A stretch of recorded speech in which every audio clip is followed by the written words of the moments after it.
Ladies and gentlemen, boys and girls, it's time for Below Grade Level. Hold on to your butts, Kemosabe. Hello and welcome to Below Grade Level, the show where we take the books that we read as kids and read them as adults and ruin them. I am one of your hosts, one of your cool-ass hosts, Jonathan Eaton. And with me, as always, are my cool-ass co-hosts, Bekah Eaton. Hello. And Chris Zaleski. Oh, hi there. Did you not see me? I turned around and said, oh, hi there. Doesn't work in an audio format, but it was for my own benefit. I'll put this clip online because if you're listening to this and you're not watching this, you can't see that we are all wearing really fucking badass visor sunglasses, just like our hero, Kevin Midas. And with us today to help bring this tale to a close is our closer, John Walker. Hello, everybody. Having just heard a recap of this book, I just have a question. Has anyone ever gotten to this point in a session and then refused to read the book? Well, like no, and it won't start today. Like, hear the recap. Are you interested in having a show first? No. And then be like, never mind. Like, actually, it'd be a nice short episode. And I'm sorry, I don't have visor sunglasses. These are just a good old-fashioned sort of, I don't know what you call these, kind of Wayfarer style. Yeah, like, you know. They're Wayfarer style, but they're 90s as fuck. I mean, they fit the aesthetic. For sure. And your background is more than fitting of the aesthetic as well. Yes, I'm from the future. Oh, shit. Wayfarer is the pinnacle of sunglass design, I feel. I think so, they're my favorite. I don't really enjoy whatever this is. The visors. These visors, yeah. Kind of a Terminator thing. Mm-hmm. I straight up can't see. Those are a lot darker than these. Oh, really? Yeah. Everything's super dark, and wear... these make everything really blue, so when I take them off, everything looks really warm. Oh. Everything's like a little bit... It's not so much that it's like out of focus, it's just like, I'm not going to be able to read with these on. I'm gonna take them off to read, obviously. See, I look like a beach bum. The three of you look like an assassin surfer gang. Nice. I think we look like ski bullies. Ski bullies. That's kind of ski bullies, but on the beach is what I was picturing. Yeah. We're surf bullies. We're ski bullies on vacation at the beach, and we're like surf jerks. We're surf jerks. Surf jerks and ski bullies. We're gonna take this beach and we're gonna turn it into a golf club resort. Hey man, I'm just trying to build a sandcastle, man. I'm a daydreamer. Ah, fuck your sandcastle. I'm kicking it. I'm gonna go back to my clubhouse and talk to my dad.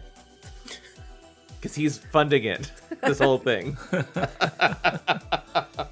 Guys, I think we could probably write a good 80s movie. Yeah, that went so well.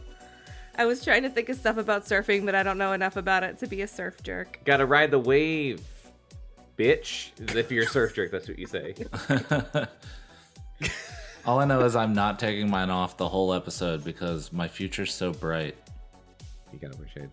That's beautiful. I'm going to see how long I can leave them on, which is going to be really fun because I usually wear readers for these podcasts. So we'll just see what it's like when I might be asking you to zoom in. This is so annoying. I'm going to take mine off immediately. It into a challenge. Oh, shit. Bekah's out. Oh, I don't give a shit. I'm Bekah's taking out. mine off immediately. Well, I'm definitely not going to last as long as you guys. They're so enormous, but they're also squeezing my brains. Yeah, I don't like it. Yeah, it's Who knew that cheap sunglasses off of Amazon? I'm going to try these instead of yours. Wouldn't work very well. Oh, yeah. Correct me if I'm wrong, but you bought a 3-pack, right? For a 3-pack of like $10 sunglasses. So they tried to find a 4-pack. Yeah, we did. I was like, we have to get one. Oh wow, for John. I can see so much better. Oh, good. Oh, and I look cooler too. These look better. Yeah, John. We looked for a 4-pack because we saw that there's a 3-pack, and then we were like, oh, John's got to have them for our next episode, and then it was only 3-packs for some weird reason. So see, they know they're going to get podcasters with that kind of packaging. Yeah. It's like most people are going to go ahead and buy the second 3-pack for their podcast. Yeah, it's like we're hot dogs and the glasses are hot dog buns. I was just going to say it's the same thing as the hot dog buns disparity. The math doesn't work out, so you have to buy more to make it work out. And honestly, it doesn't work out. I probably would have been. I wouldn't have thought twice about buying a second 3-pack just so that you could have your own pair of these sweet shades. Except that we realized that you already have your own pair because we hang out all the time, and every time you come over, you're wearing these like day glow 90s as fuck sunglasses, and I say that in a very complimentary way. We're Yes, like, shit, John's ahead of us already. He's got them. Well, but based on what we were saying about fashion before we started recording, if you find something obnoxious and stick with it, you'll get to be in and out of fashion, over the course of time. So just be yourself. Yeah. That's the lesson. I mean, people As come long to this as you're podcast for obnoxious, lessons, yeah. don't they? No, as long as you're obnoxious. That's the asterisk is. Yeah. Just Be obnoxious and be yourself. Be yourself. As long as you're being obnoxious. I always say be yourself within reason. That's a good one. Bekah, why don't you catch the listener up on what happened last time on the Eyes of Kid Midas, which is the book that we're reading. I don't know if we said that. Now, how did this book come to you? So our friend and previous guest, also returning champion, Huey Hessen. I can't remember what book we were reading with Huey because he's been a guest a couple of times. But I think the second to last time he was on, he enjoys this show, being a guest, and he had texted me several recommendations for books to read on the show, and they were things I had never heard of before. And one of them was The Eyes of Kid Midas. So I thought that we would have him back as like the first guest on a book and let him choose out of those the ones he had recommended, like which one was the craziest or which one he wanted to do. So he's the one who chose this book and recommended it in the first place. He read this as a kid, and he did warn us going into It's wild. that I believe the word he used was existential, and he was very correct. None of us had ever heard of this before. So last time, Josh talked to Mr. Kirkpatrick about the end of times, and Mr. Kirkpatrick told him about the dream time, which is when dreams invade life and reality is broken or something, and that's what he thinks the end of the world's going to be, is dream time. Sure, dream time. And he also told him he made up the prophecy at the mountain. That's fucked up. That is pretty fucked up. And also calls into question, like, why do these exist? What the fuck were these glasses? Yeah, exactly. Hal is going crazy and asking for Bertram, which no one else remembers except for Josh and Kevin. So everyone else doesn't think Bertram existed, but Hal remembers. And he just basically like loses his shit at school. He steals Kevin's glasses and then goes to the dentist, Frankie Philpott, to go be on his paranormal TV show. And I didn't really write down notes, but I guess they were just talking about it. I think Hal was making it seem like he was just kind of magic and it wasn't the glasses. Yes, Hal was wearing the glasses, but he was just basically saying, like, I'm magic. Yeah, because Frankie I'm Philpott's making this happen. show is about, like, supernatural phenomena. So he was just like, I can grant wishes, not I have magic glasses. Yeah. Yeah. Is Frankie Philpott a Harry Potter character? I hope not. The other, I wrote the kids show up. Was it just Josh? It was Josh and Kevin or and was Terry there? Okay, Terry was there too. They show up to the dentist's office and see that Hal has been wishing for stuff, and they get the glasses back. I don't remember how. Oh, they shoot a frog. Like electrocute him no, or I think something? Hal says to Josh, shoot a like, frog. You got a frog in your throat, and Yeah. then there's a literal frog in his throat, and then they do. I think they like slap him on the back or something. I don't know. Which that does feel very Harry Potter. The frog shoots does. out of Josh's mouth, and it knocks the glasses off of Hal's face, allowing Kevin to snatch them up. Did they electrocute someone? I feel like that happened. You know, I I feel could like be wrong. I don't remember a lot of the last episode, and it wasn't like alcohol. I think it was insanity. It was a lot of insanity. Well, they get the glasses back, and they send the dentist's office, I think, to Siberia. The whole office, yeah. They get back to Kevin's house, and the glasses are malfunctioning. They're like stuck on Kevin's head. They won't come off. They're cracked, right? They're cracked, Yeah. and everything Kevin thinks about is popping up in real life. So he's not even actively wishing. And it's like sapping all the life out of his body because he can't take them off or turn them off. They try to run the energy out of the glasses. And then I don't know. I think it just kind of ended. I think so. Yeah. All right. Well, let's find out what happens and how this book concludes. I'm going to take my glasses You think off. Kevin makes it out alive? Does anybody want I can't lay I odds? don't know, honestly. I don't know. to? You think Bertram comes back from hell? I do think bet Bertram it- comes back from hell. I bet it all gets retconned. Yeah. Like it just like they reset the clock and they're back on the mountain like or something. none of it ever to the top of the happened. mountain. But with one difference or one little thing that indicates, oh yeah, this really happened, or like something. Nicole's still 6 inches tall. Right. Ooh. Or Kevin's the only one that's gone and no one remembers him. Oh shit. Yeah. Fucking serve him right. I'm gonna say Kevin dies. I'm gonna just go ahead and say it. Kevin dies. Let's find out if Kevin dies. Chapter 14. The Chariot of Helios. The Chariot of Helios. By the way, John, the chapters have incredible titles. Not pretentious at all. Not at all.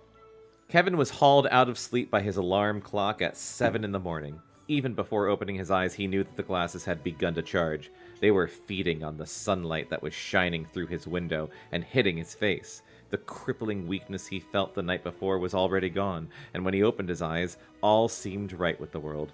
The crack on the left lens was actually healing itself. It was only half its original length, and from what Kevin could tell, it had stopped sparking. He timidly swung out of bed and dressed, every moment expecting sparks to fly from the lens, but they did not come. By the time he went downstairs, he was actually beginning to believe that the worst could be over. Oh, Kevin, you stupid idiot. His father, already back from his morning run, was cooking breakfast today, which must have meant he was celebrating the most recent pound he lost. What?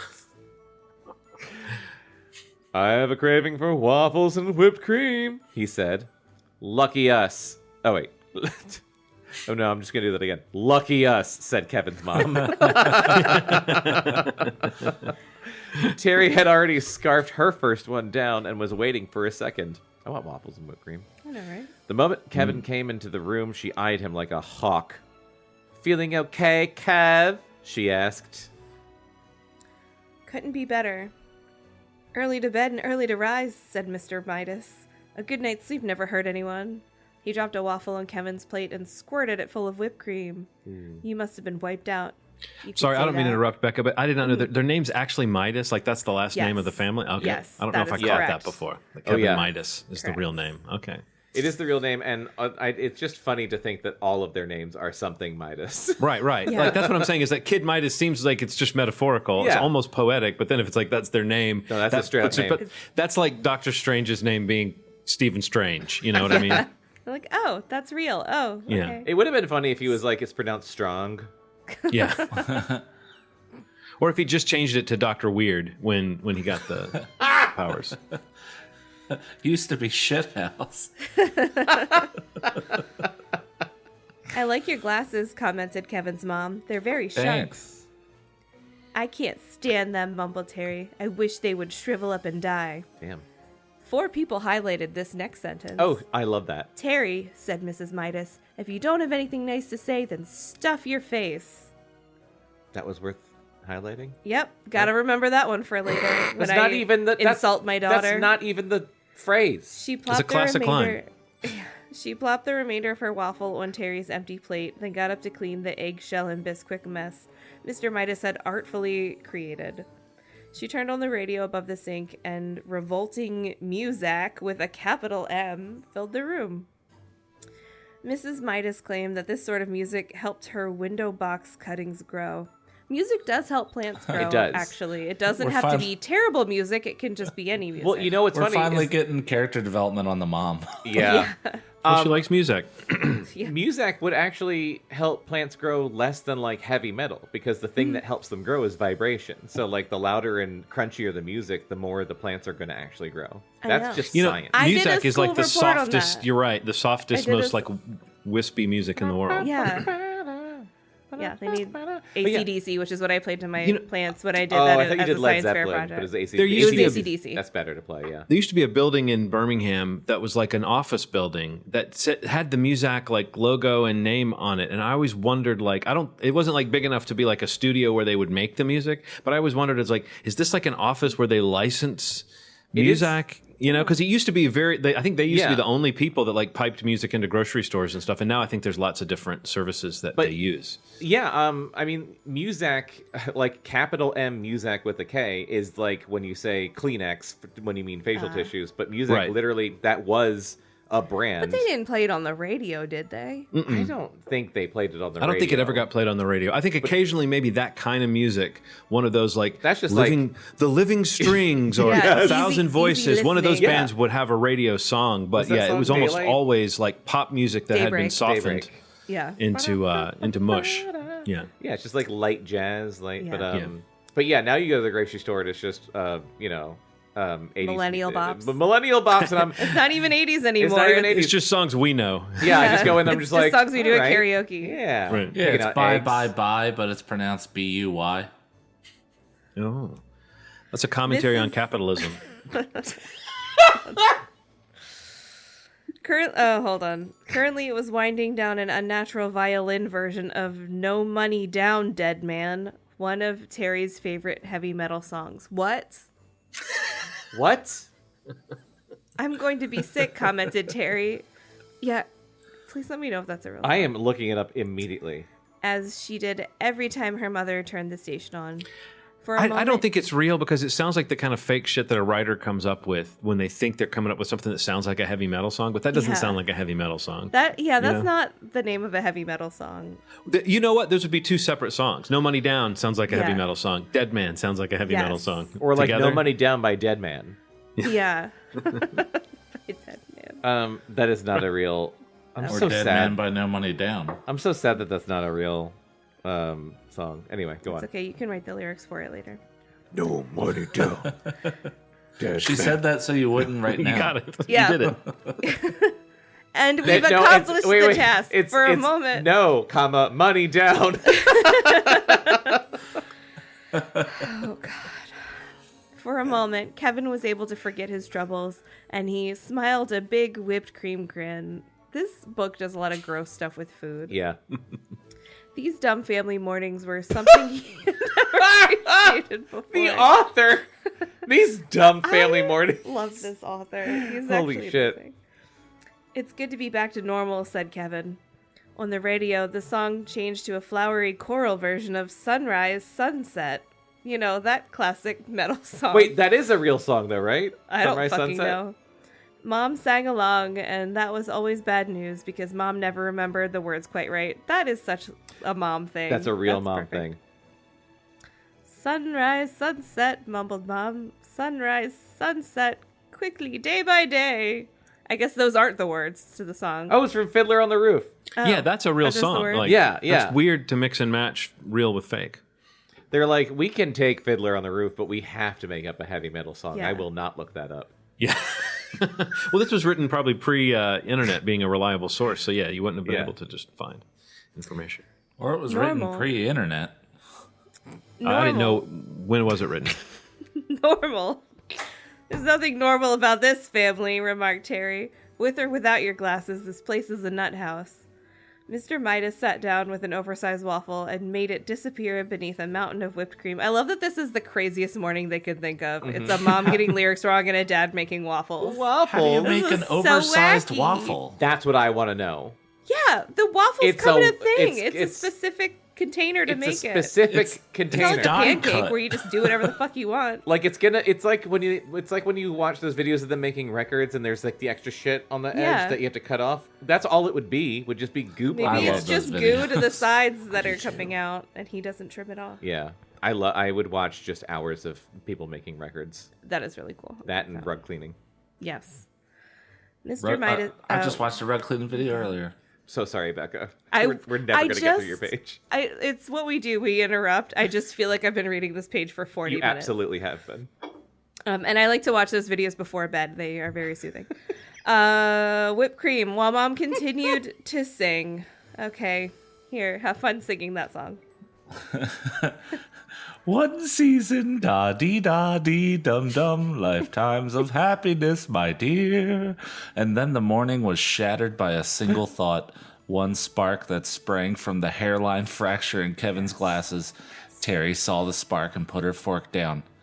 Kevin sat frozen, the color slipping from his face. Oh no. Sunrise, sunset. Their mother continued to hum.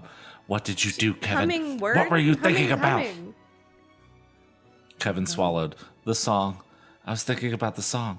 No, you didn't. Tell me that you didn't, Kevin. Tell me. Mr. Midas looked up from his plate. Something wrong?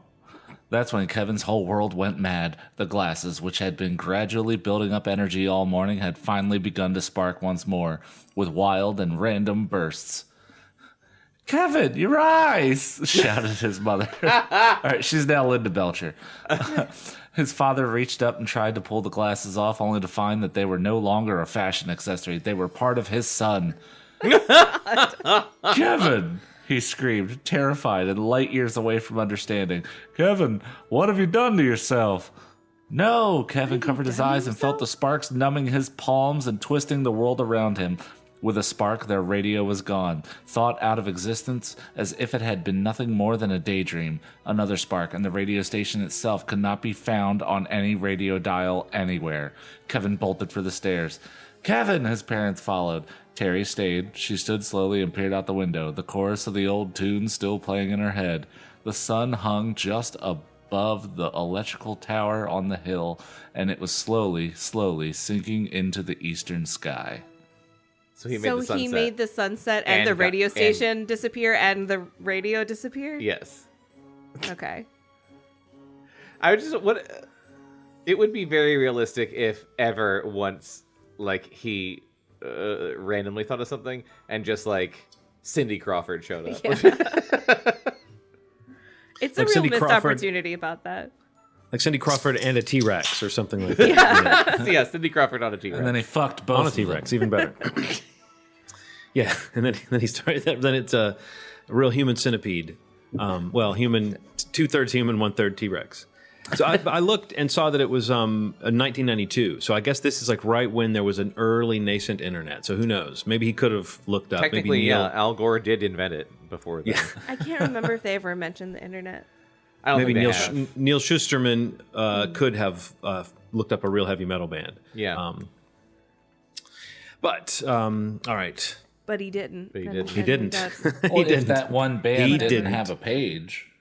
That's true. They could be forgotten to time. Oh, they could have been, like, local to him. Yeah. Yeah. Or a And friend's and band or something forgotten Maybe like it was that. his time. band. Yeah. What? Maybe it was his band. Oh, no. Oh no. That's so sad. Now I feel so bad. Sad. All right. What was wrong with that, thought Terry? Was there something unusual about the sun setting at 7:30 in the morning? Was there? Had it ever been any different? And Terry began to cry because she could not remember. That is some drama right there. She's going through something. Kevin had scrambled upstairs with his panicking parents behind him. He raced down the abnormally long hall. At the top of the stairs, Mr. Midas paused for a split second. The door, said a thought. I thought it said fat in the back of his mind because I have sunglasses on and no readers. Far in the back of his mind. Since when did this hallway have so many doors? He hesitated just long enough for Kevin to get to the bathroom and lock himself in. In an instant, Kevin imagined the bathroom sealed off from the rest of the world as best he could. The window was blocked in with bricks and thick mortar. The bathroom door was welded to the frame in a searing flash of orange light. The vanity lights around the mirror blew out one by one, leaving the small room in darkness. I like that he imagined not that it was already welded, but that it was being welded at that exact moment. Yes. That's right, that it's like happening wanna as watch he's it looking That's at a it. really Welded. specific distinction. Yeah. Am I finishing the 2-page spread? Oh, yes. Yeah. Okay. Kevin didn't have a plan yet, but he knew instinctively what he had to do. Weakening the glasses was not enough. He had to starve them until they crumbled and faded out of existence. I think that's how it works. Call a doctor! The police! The fire department! Raved his mother. Kevin's father pounded on the door, begging to be let in. Whatever it is, Kevin, please, we'll help you. Please, Oh, my son. God. Oh, talk to me. Talk to him? What was there to talk about now? Kevin felt a hot and heavy fury that flew out in all directions. Where had his dad been for the past 2 weeks? Where had he been for the past 2 years? Damn. How could he hope to instantly bridge a gap that had been growing this long? Damn. No, goddamn. God. Sometimes this book gets you. It gets you. It does get you. So I don't really know how to describe what is happening currently. The glasses A are still meltdown. kind of broken. yeah, they're still they started healing themselves, but they're still just whatever he thinks they're still making, so they're still like unpredictable. Okay. All the pounding and whining at the door was too little too late. Another one of his father's favorite expressions. Damn! A thick tongue of electricity licked out from the outlet across the room and into the glasses. No! Why did you say that word that way? Licked. Just to put it in your head, just be a little just put a little nasty on it. Ew. That was worse. No! Screamed Kevin, and the force from that single thought fought the electricity back, sending a surge through the wires that melted the circuit breakers and blew out the power throughout the house. My God, he's being electrocuted! Cried his mom, sounding so helpless that Kevin could almost laugh. That's it. I'm breaking the door down. Mr. Midas began to ram his shoulder against the door as hard as he could. Dad, don't! He rammed the door again. It bowed inward, but didn't give. Dad, please! He rammed the door again and again. Kevin cringed in the corner, putting his hands over his ears and screamed, Stop it! Just leave me alone! Go away! Like in the Thriller video. Yeah. The ramming stopped, exactly like it. And so did the yelling. Oh, fuck. The silence Oh, that no. fell He was sent him so away. unnatural. Kevin thought he had somehow wished away his sense of hearing. Then in a moment, when his ears adjusted, he heard the ticking of the clock way downstairs. Mom? Dad? No answer. The boulder Kevin had been feeling in the pit of his stomach rose until he could feel it in his throat. He threw up. Away. Did he? No. Away. He had sent them away. Not to Siberia, not to a barge in the ocean, not to any place they could ever return from, just away. Mom? Dad? Terry? But his only answer was the ticking of the clock.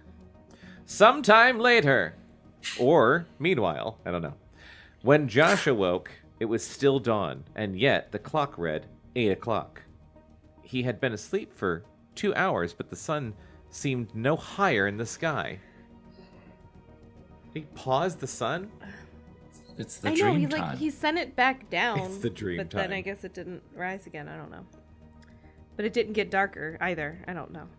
He knew he was awake, but kept having to slap his face to get rid of that god-awful dreamy feeling. And why was the sky so dark? Downstairs, his mother was cooking. You slept late today, she said as he stepped into the kitchen. Wash up, dinner's almost ready. At first he thought he hadn't heard her right, but he had. The scene in the kitchen was too bizarre for words. It was 8 in the morning, and his mother, only half dressed for work, and half naked, I only can assume, was boiling lamb chops. Then, as if that didn't beat all, Josh's father, who had left for his office over an hour ago, returned home. How was your day? Asked Josh's mom. Short, said his dad. Real short. Josh just watched with a sort of mummified amazement. His mother took off her heels, probably not even realizing that she hadn't been to work yet, and Josh looked outside again, noticing that the morning had gotten even darker. The sun's moving backward, thought Josh. Not just that, but people have suddenly decided that it's evening instead of morning. He could picture people turning around on their way to work or school and returning home, not even batting an eye. I like this premise that these people work from sunrise to sunset, regardless of the time. Yeah, exactly. They travel with the sun. In the summer, they work a fuckload. Yeah. But it couldn't be. The sun can't just change directions, and the earth can't just start spinning the other way. Such a change would cause earthquakes and mass destruction. But those were the old rules, weren't they? And the old rules didn't count anymore. The world might as well be flat, and the sun might as well be on the back of a chariot that pulled it across the sky, because it was 8 in the morning and the sun was setting in the east. Josh skipped his early dinner and paid an emergency call on Kevin Midas. I just want to say that what a great way to end that chapter. It called back to the title of it, The Chariot of Helios, which pulls the sun across the sky in Greek mythology. What a good callback for one person on this podcast. Unless John got it too, he just didn't let us know. I was going to say two, but I didn't know what Helios was. Yeah, no, Chapter 15. No, I got it. Yeah. I don't have to show off. I do. That's why I wear these glasses. Chapter 15, The Keeper of Dreams. It was already dark when Josh reached Kevin's house and no lights were on. He rang the bell but didn't hear it ring. He knocked but no one answered. There's no reason to panic, Josh said to himself, not believing it in the least. He climbed in through an open window and quickly discovered that the house had no electricity. Kevin? Terry? Mr. and Mrs. Midas? No answer. The close-cut curls on his head seemed to clench tighter. What? Not ad-lib, that's what it's written. He followed the smell of smoke to the kitchen. Scared. His hair is scared. It tightened up. Ow. He followed the smell of smoke to the kitchen where a waffle iron was burning over a full gas flame. Josh turned off the burner. Kevin, where are you? He listened, and after a few moments, he thought he heard a weak voice. I have a question. Kevin? Mm-hmm. Is that you? Are there versions of waffle irons you put straight on the stove? Just like straight up on top of a burner? Mm-hmm. That's crazy. I didn't know that. I always assumed they were just a thing that you plugged in.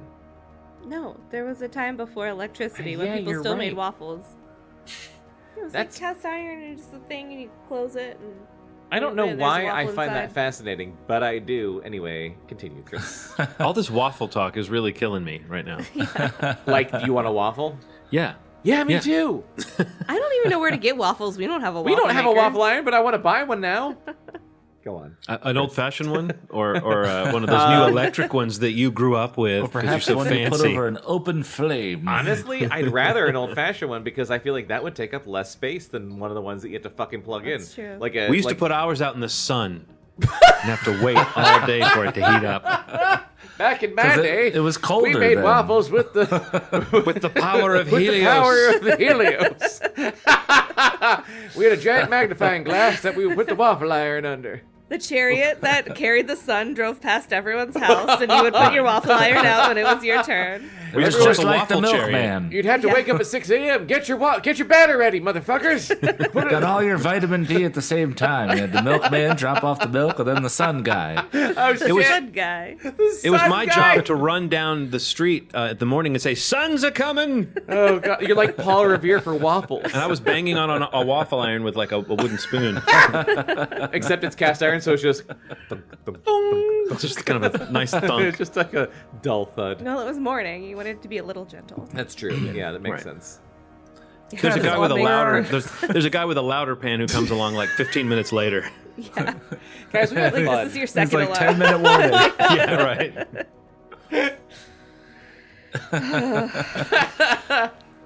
Kevin, where are you? He listened, and after a few moments, he thought he heard a weak voice. Kevin, is that you? I'm up here, Josh, whispered the voice. Josh climbed the stairs into darkness. At the top of the stairs, Josh saw at the end of the dimly lit upstairs hallway the bathroom door. At first, Josh couldn't tell what was wrong with it, but as he drew closer, he could see that a sheet of frost had gathered at the bottom of the door. He could hear something dragging itself across the floor on the other side. Kevin, are you in there? I starved the glasses, Josh. Came that god-awful whisper. I did it. They don't work at all now. But it can't get out. As Josh got closer, he could see that the door itself was no longer made of wood. It was a dark, heavy, gray slab. And when Josh touched it, his fingers stuck to the frozen surface, as they did when he touched the inside of his freezer at home, something he did for pleasure. The door had turned to lead. Kevin must have lined the entire room to keep all forms of energy out, something we all do, like when we need to, you know? Yeah. Yeah. Scans. Where's Terry, Kevin? Where are your parents? Away. Said Kevin.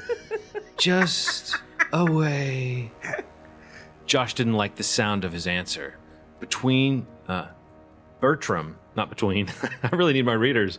Bertram had been sent away too. Why is the sun setting, Kevin? Never mind that. Snapped the raspy He's voice. like when Frodo gets real weird. Yes. Yeah, he is. He Right. really is. Sam, I can't get out. You have to find someone who can get me out, Sam. The police? Firemen?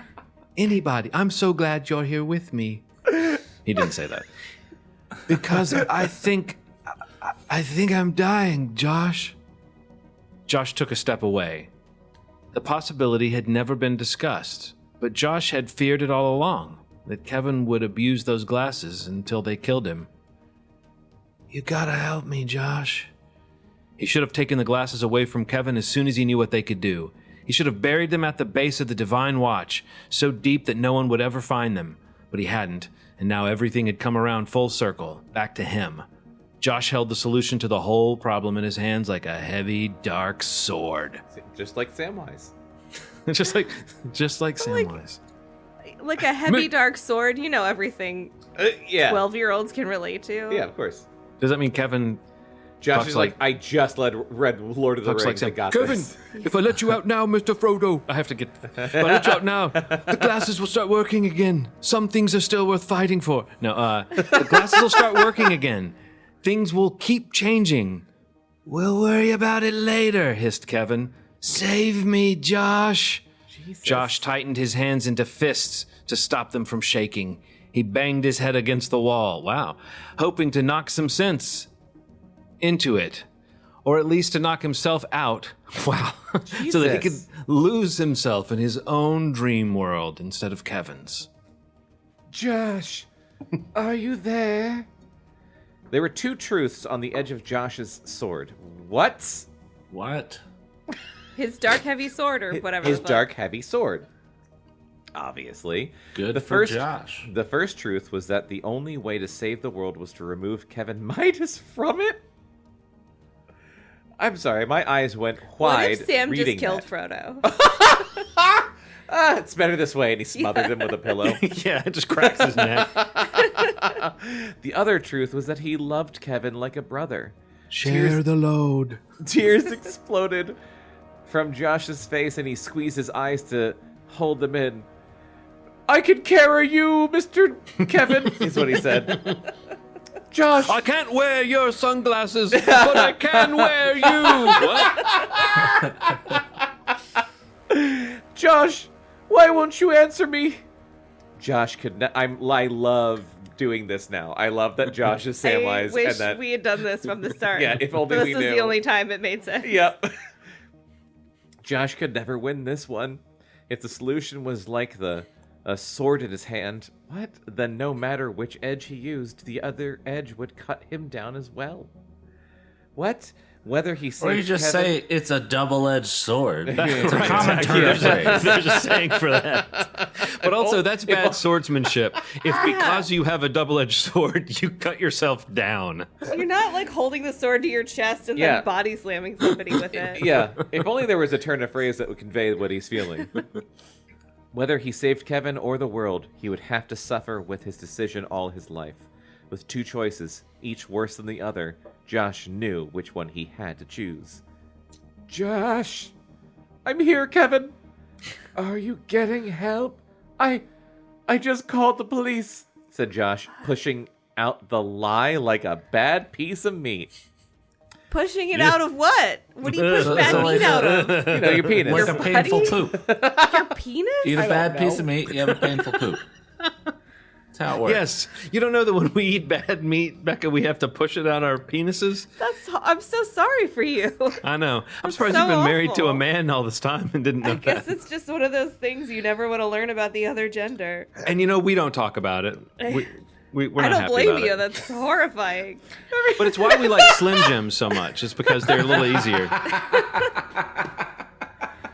my god. That's why they're called that, by the way. Every time you eat a bad piece of meat, you're like, oh, hang on, I gotta go to the bathroom. That's why when Macho Man Randy Savage says "snap into it," you can hear just a little bit of sadness in his voice. He's got a tear I rolling have down no his cheek. choice. Yeah, right. He said, This is my curse. It's the curse of our the gender. original slogan was "snap into Do it as we all must. God damn it. Okay. I just We're called the police. slaves to fate. I've been losing my mind with this fucking book. Oh, God. Great philosopher, Call the Randy police. Savage. They're on the way. Good. Kevin breathed out a shivering sigh of relief. Thank you, Josh. You're the best friend ever. Josh pressed his palm against the frozen door once more, losing his battle to hold back the tears. And lost all the skin of his palm. He hadn't called the police. He hadn't called anyone. Yeah, we got that, Josh. Goodbye, Kevin. He whispered so softly that only he could hear it. Then he turned and left. Halfway down the stairs, he began to run. How much of the book is left out of curiosity? A decent amount. Okay. Like, so much that I don't understand what's happening right now. Halfway down the stairs, he began to run and didn't stop running until he got home, where he buried his head deep in his pillow so no one could hear him scream. Is he passing that meat? And then I said poop. And then he John passed Walker the meat. said it came out the. I said, out the I'm the pee-pee. one who said Jonathan no, I was said I said that. penis. Oh. I was yes-anding. I was actually more like, oh, what-ing. Well, someone named John said. John was reluctantly yes-anding me. like a good sketch comedy partner. In the chill of the October morning turned evening, the wind had begun. The wind that had spent weeks shattering dry leaves on the pavement stopped dead, hushing like the surf before a tidal wave. I think Kevin died, and I am correct if that is true. Yeah, you did call it. Yeah, that's normally how it works. Hey, look, I think I'm right if what I said is correct. No, I mean earlier when we were like, "What's gonna happen?" I said, "I think Kevin's gonna die." Oh, right. Fuck you guys. Fuck you guys. I hope you pass some bad meat tonight.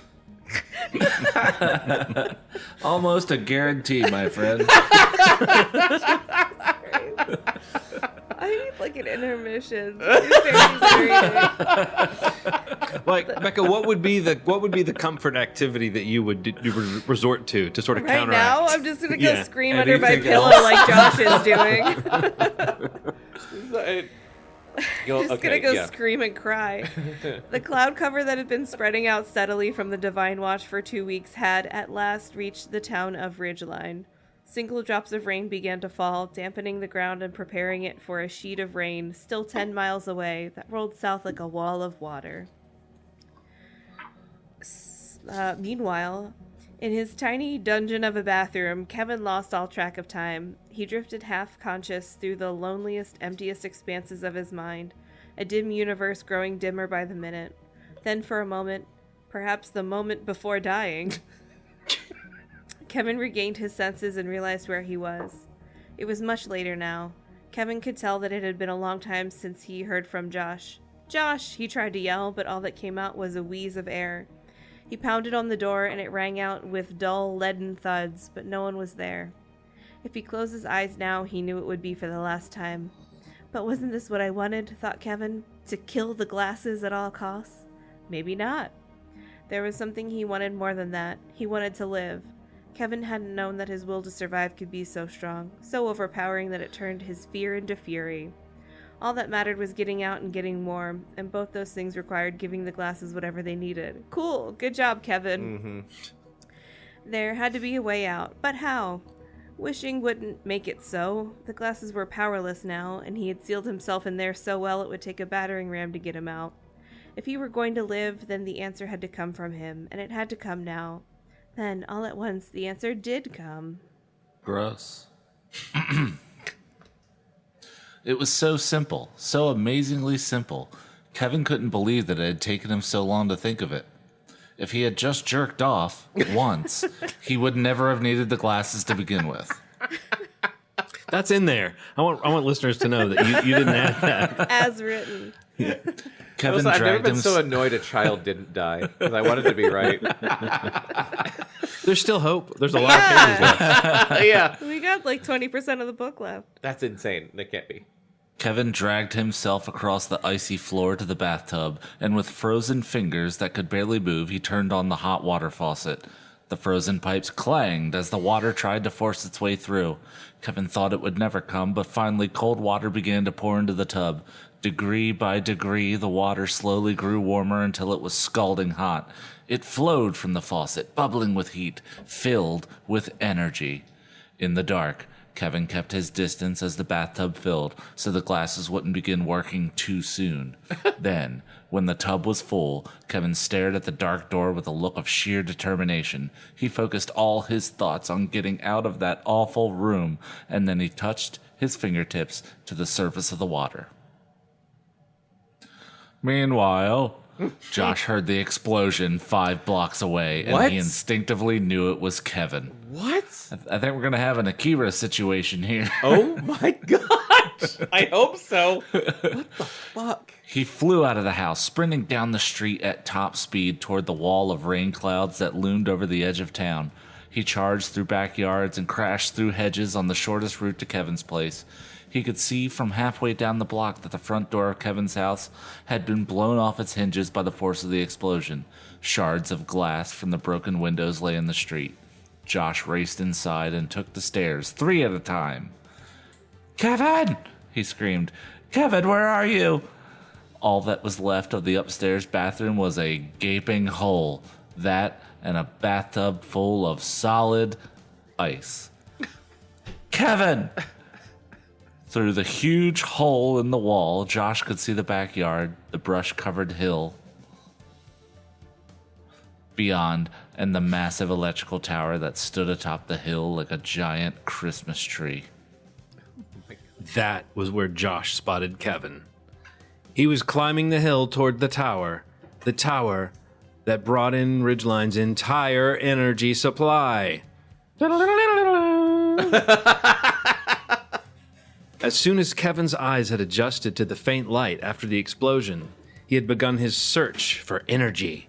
The heat from the water had not been enough. He was still hungry, still cold.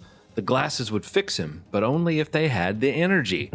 When he saw the tower up on the hill, he licked his lips.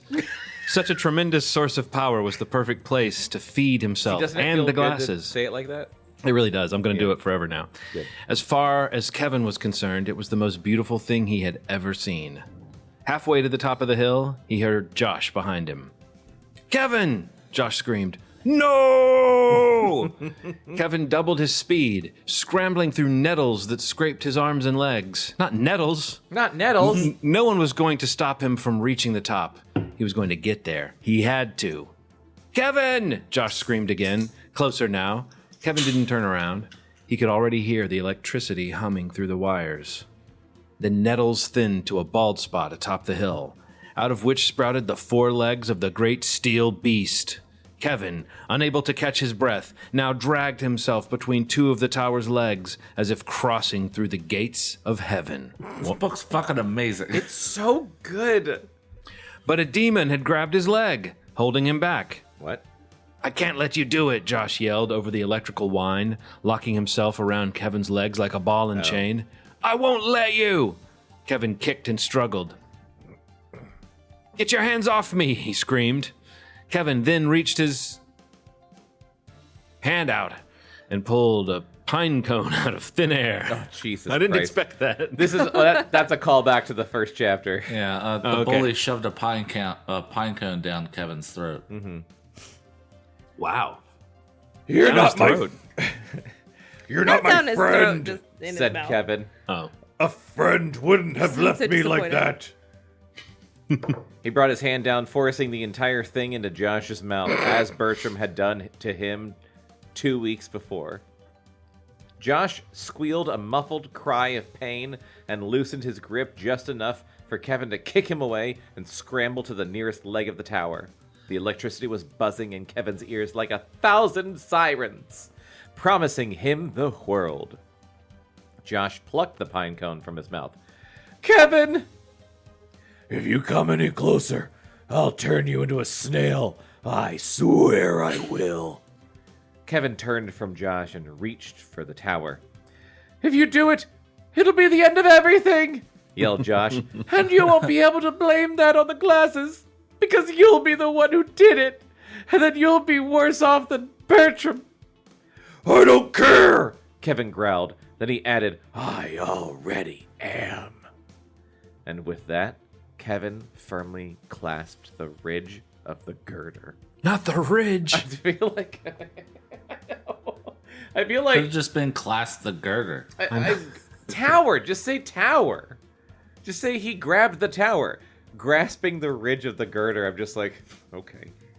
Yeah, Well, he that makes clasped it it, make less to be sense fair. to me. Like, Yeah. which parts of the ridge? Yeah. I don't Yeah. know what a fucking girder looks like. Well, Electricity. clearly you're not a welder. No, Neither none am of us I, are. so I have no None of idea. us are welders. Our friend Anthony isn't here. Also, I think Anthony, He's not a right into welder. the show. Yeah, he is. Where's the ridge I mean, of the he does girder? welding. he does weld. That makes him a welder. He's a lot of things. He is a lot of things. He wears many hats. Welding's only a part of it. It's only a small facet of his whole personality. He wears many hard hats. Yes. Yep. Yeah.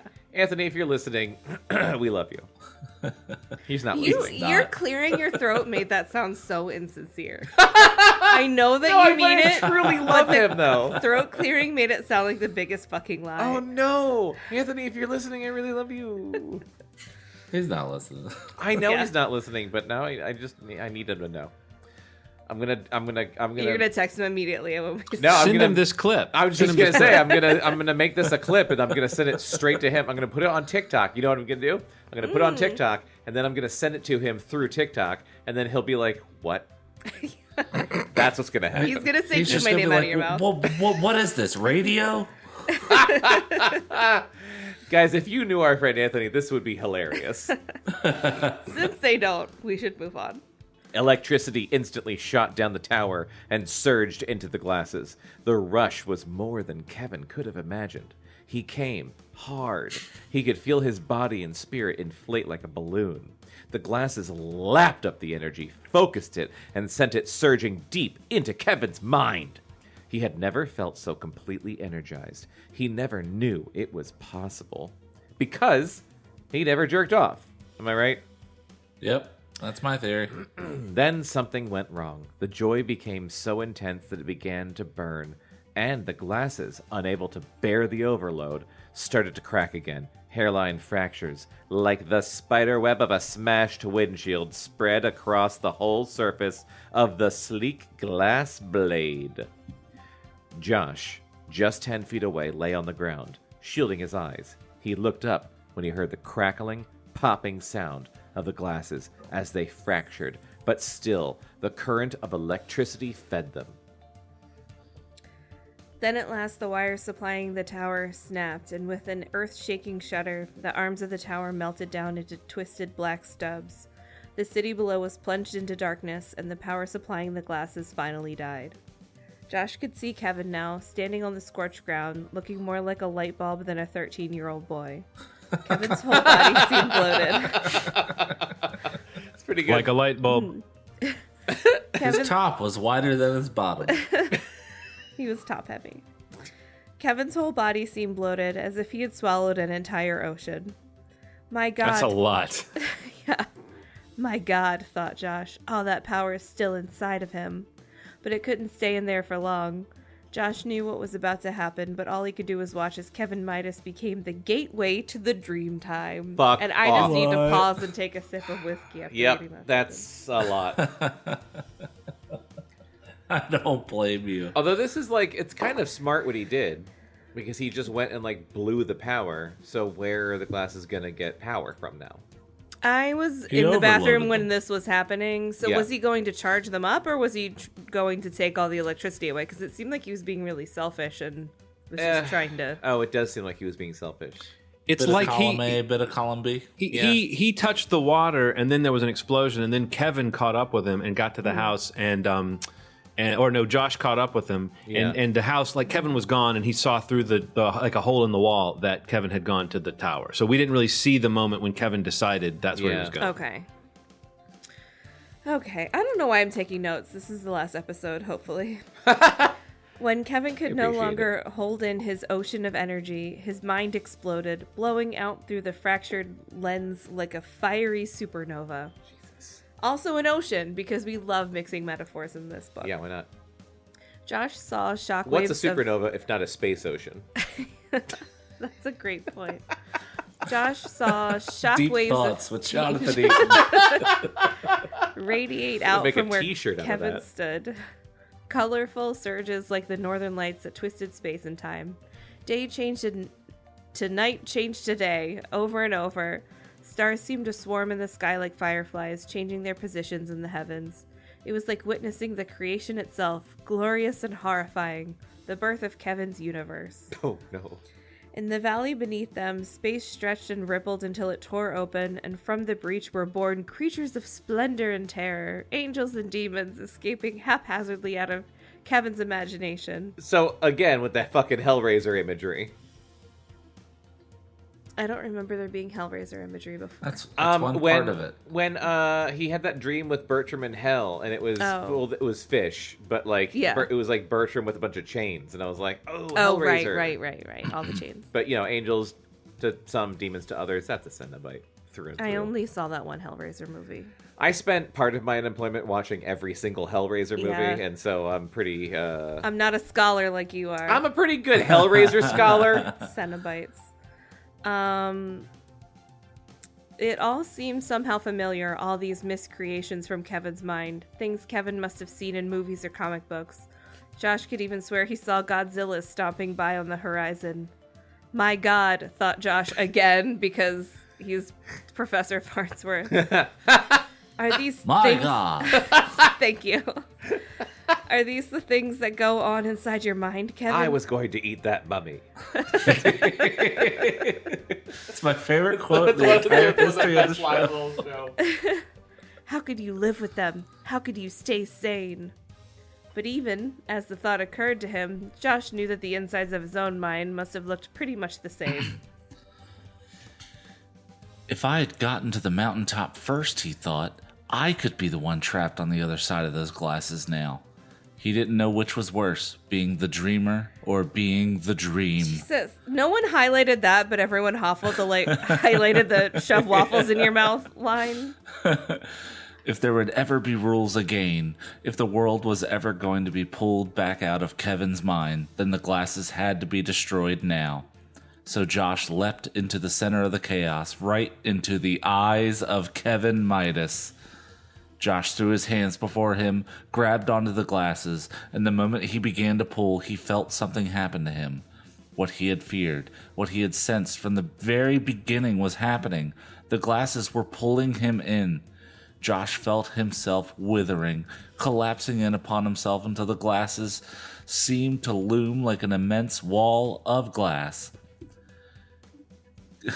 Kevin, no! But Kevin had no control. With nothing to grab onto, Josh fell through the glasses as if they were made of water rather than glass, and he screamed as he plunged down to the crushing core of Kevin's mind, where he would become nothing more than a figment of Kevin's imagination and be blotted out forever. This is a book for children. Josh screamed a single thought as he fell into Kevin's mind. Break! He cried to the glasses, praying that for once his wish would be stronger than Kevin's, and then, a moment later, Josh Wilson ceased to exist. Just gonna take a moment there. I know it's heavy. John needs to know. I know. Here, you can read my last sentence. I was getting whiskey. Meanwhile, deep in his mind, Kevin felt Josh's wish ringing in his head. Then he felt the moment when Josh was gone, and the agony was too much to bear. Stop! Kevin wailed, just as the glasses split in half and blew off his face. Blew off his face, not blew off his face. Oh, okay. The force of the explosion threw him to the ground. This child had no face. He was a skeleton. His head was spinning as if he had just leapt from the vomit wheel at the amusement park. The what? Obviously. Everything The was vomit peaceful wheel. and calm. No wind, no sound, no thing. I'm dead, thought Kevin. I have to be. When he dared to open his eyes, he knew the glasses were truly gone from his face, for everything was fuzzy and out of focus. Which doesn't happen with sunglasses, I don't think, but maybe. They became his exact prescription. Oh, yeah. Okay. He, Because he had glasses. Bertram was bullying him and shoved a pine cone in his mouth and broke his glasses. Right. So then these worked. Yeah. I could use some sunglasses that become my prescription right now. Let's be honest. The Bertram kid deserved to be sent to hell. Oh, for sure. Agreed. What a Kevin? And terrible his hell's person. only fish. That's not that bad. But he is like terrified of fish. Yeah, but What are you terrified of? what am I terrified of? Yeah. Are you a Bertram apologist? I know. Actually, now I'm thinking like, wait, what am I know. terrified of? What am I terrified? I'm terrified, kind of terrified scared of dying in space, but I also think it's really fascinating. Yeah. Like I wouldn't mind dying in space. What am I? Are we all just like, all right? Like Yeah. if we were I think sent a to hell. lot is like if you asked me Honestly? 10 years ago, Yeah. Here's the thing. it would be a different answer. I feel I'm like I could die in the cold embrace of space. Just I'm- another Tuesday.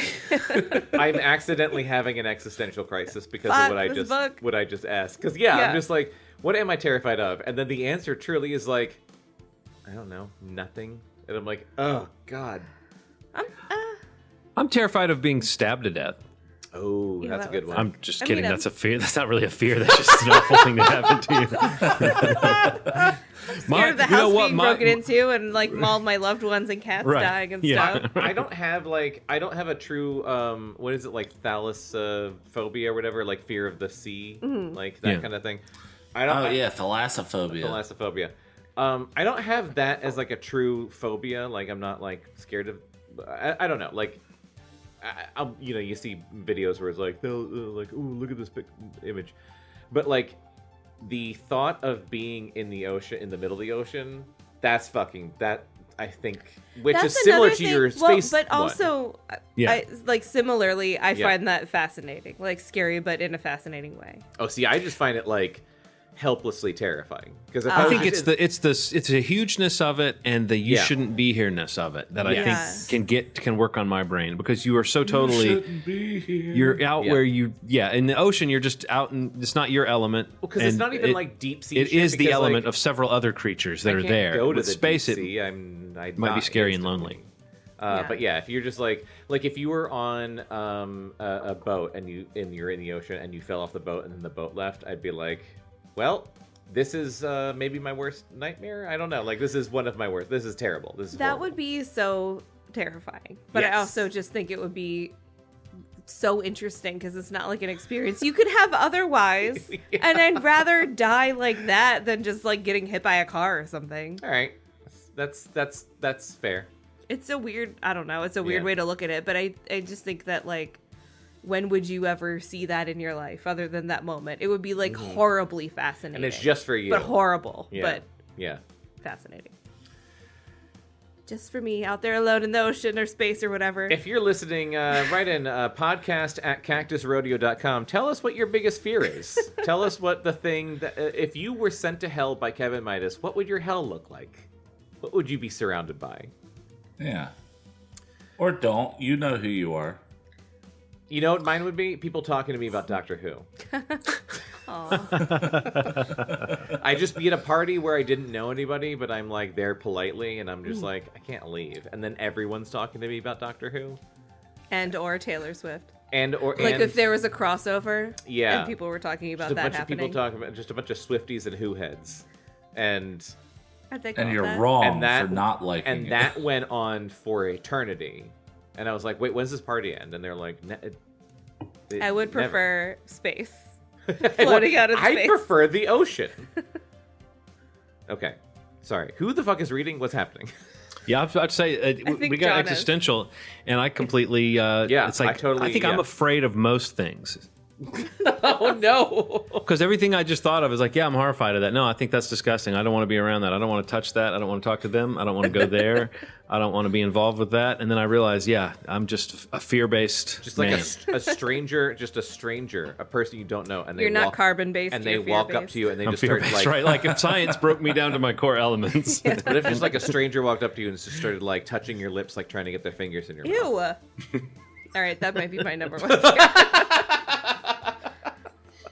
I get freaked out by like hair, like loose sentient You hair. do Not hate sentient, hair. but No, like but you Yeah. hate like hair. disembodied hair. Because I always know it's not mine. Yeah. So if it's on me, I'm like fucking Even when you disgusting. had hair. I mean, I didn't enjoy having hair. Yeah. But I get really, really disgusted by, like, pulling a hair off me. Yeah. Because I know it's not mine. Yeah. But if I'm, like, touching someone's hair on their head, it's fine. No, but just like But hair. A disembodied hair. Hair off of a, yeah. I don't like that at all. So yeah, like maybe not so much we're talking about what's your greatest fear, but like what would be your like ironic punishment? So like Yeah, you would what be would like the in a devil room full make of you hair. deal with? Yes. You would that have to deal be, with hair. That would be my fish. Yeah. Yeah. In hell. So for Bekah, it's hair. For me, it's people talking about Doctor Who, and I can't get away from them. For John, what's John? It's everything. Everything. It's anything. Every part of the You know human what my hell experience. is, guys? I Yeah. don't want to sound too much like a philosopher, but other people. Well, I've never heard anyone say that before. Chris, No, what I would haven't. I'm you going to write it hate- down. What would you hate to deal with? Getting stuck. Getting stuck. Like, Like stuck in a cave or a crevasse or something yeah, like that? Like like stuck, all them like- like fucking weirdos that like crawl into and like Fuck they'll that. set up a Ooh, GoPro to their left, No, that's awful. Yeah, I fucking hate that. but then they'll like film themselves being stuck. And I'd it's like, rather why- die in the one, ocean. what- There's easier ways to make money Yeah, for and one die in the space. open air I'd than in rather a die cave. in space and the ocean than that's. I can't remember what it's called, but that's that one guy. There was a cave that this guy went the wrong way, and he went down and he got stuck, and he was Yeah. there for like a couple days, and just Like inverted, and he just eventually died, and then they but caved, that's so easily avoidable. and then they caved it in because don't they're go in. like it never should happen again. But again, also, what the fuck is wrong with spelunkers? Absolutely.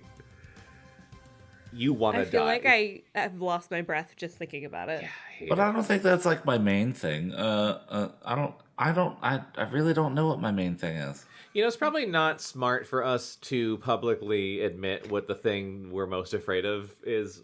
Do you think someone's Oh, gonna yeah. mail me hair or? No, I just mean cosmically. Oh, You don't think Kevin Midas is out there and he's going to start thinking about us and then he's going to send Yeah. us to hell or anything like that? These fuckers are making fun of my book. You know, I always say stuff like, I'm not superstitious. And like, I think the more time goes by, the more I think I am actually kind of superstitious. I'm not You are. supersticious. You are superstitious. I am I'm like superstitious. personally superstitious. Like I don't believe in systems of superstition or other people's rules, but I have my own little set of things that I'm superstitious about that I adhere to. Yes. And it's like I'll admit that that's me and my weird things, but it's not like a you know what I mean? neurosis. It's not like Yeah. I kind of I've invented my own categories, I guess. Yeah. I know what my fear is. Yes, tell me, please. Okay. Never so finishing this it's- book. It's not.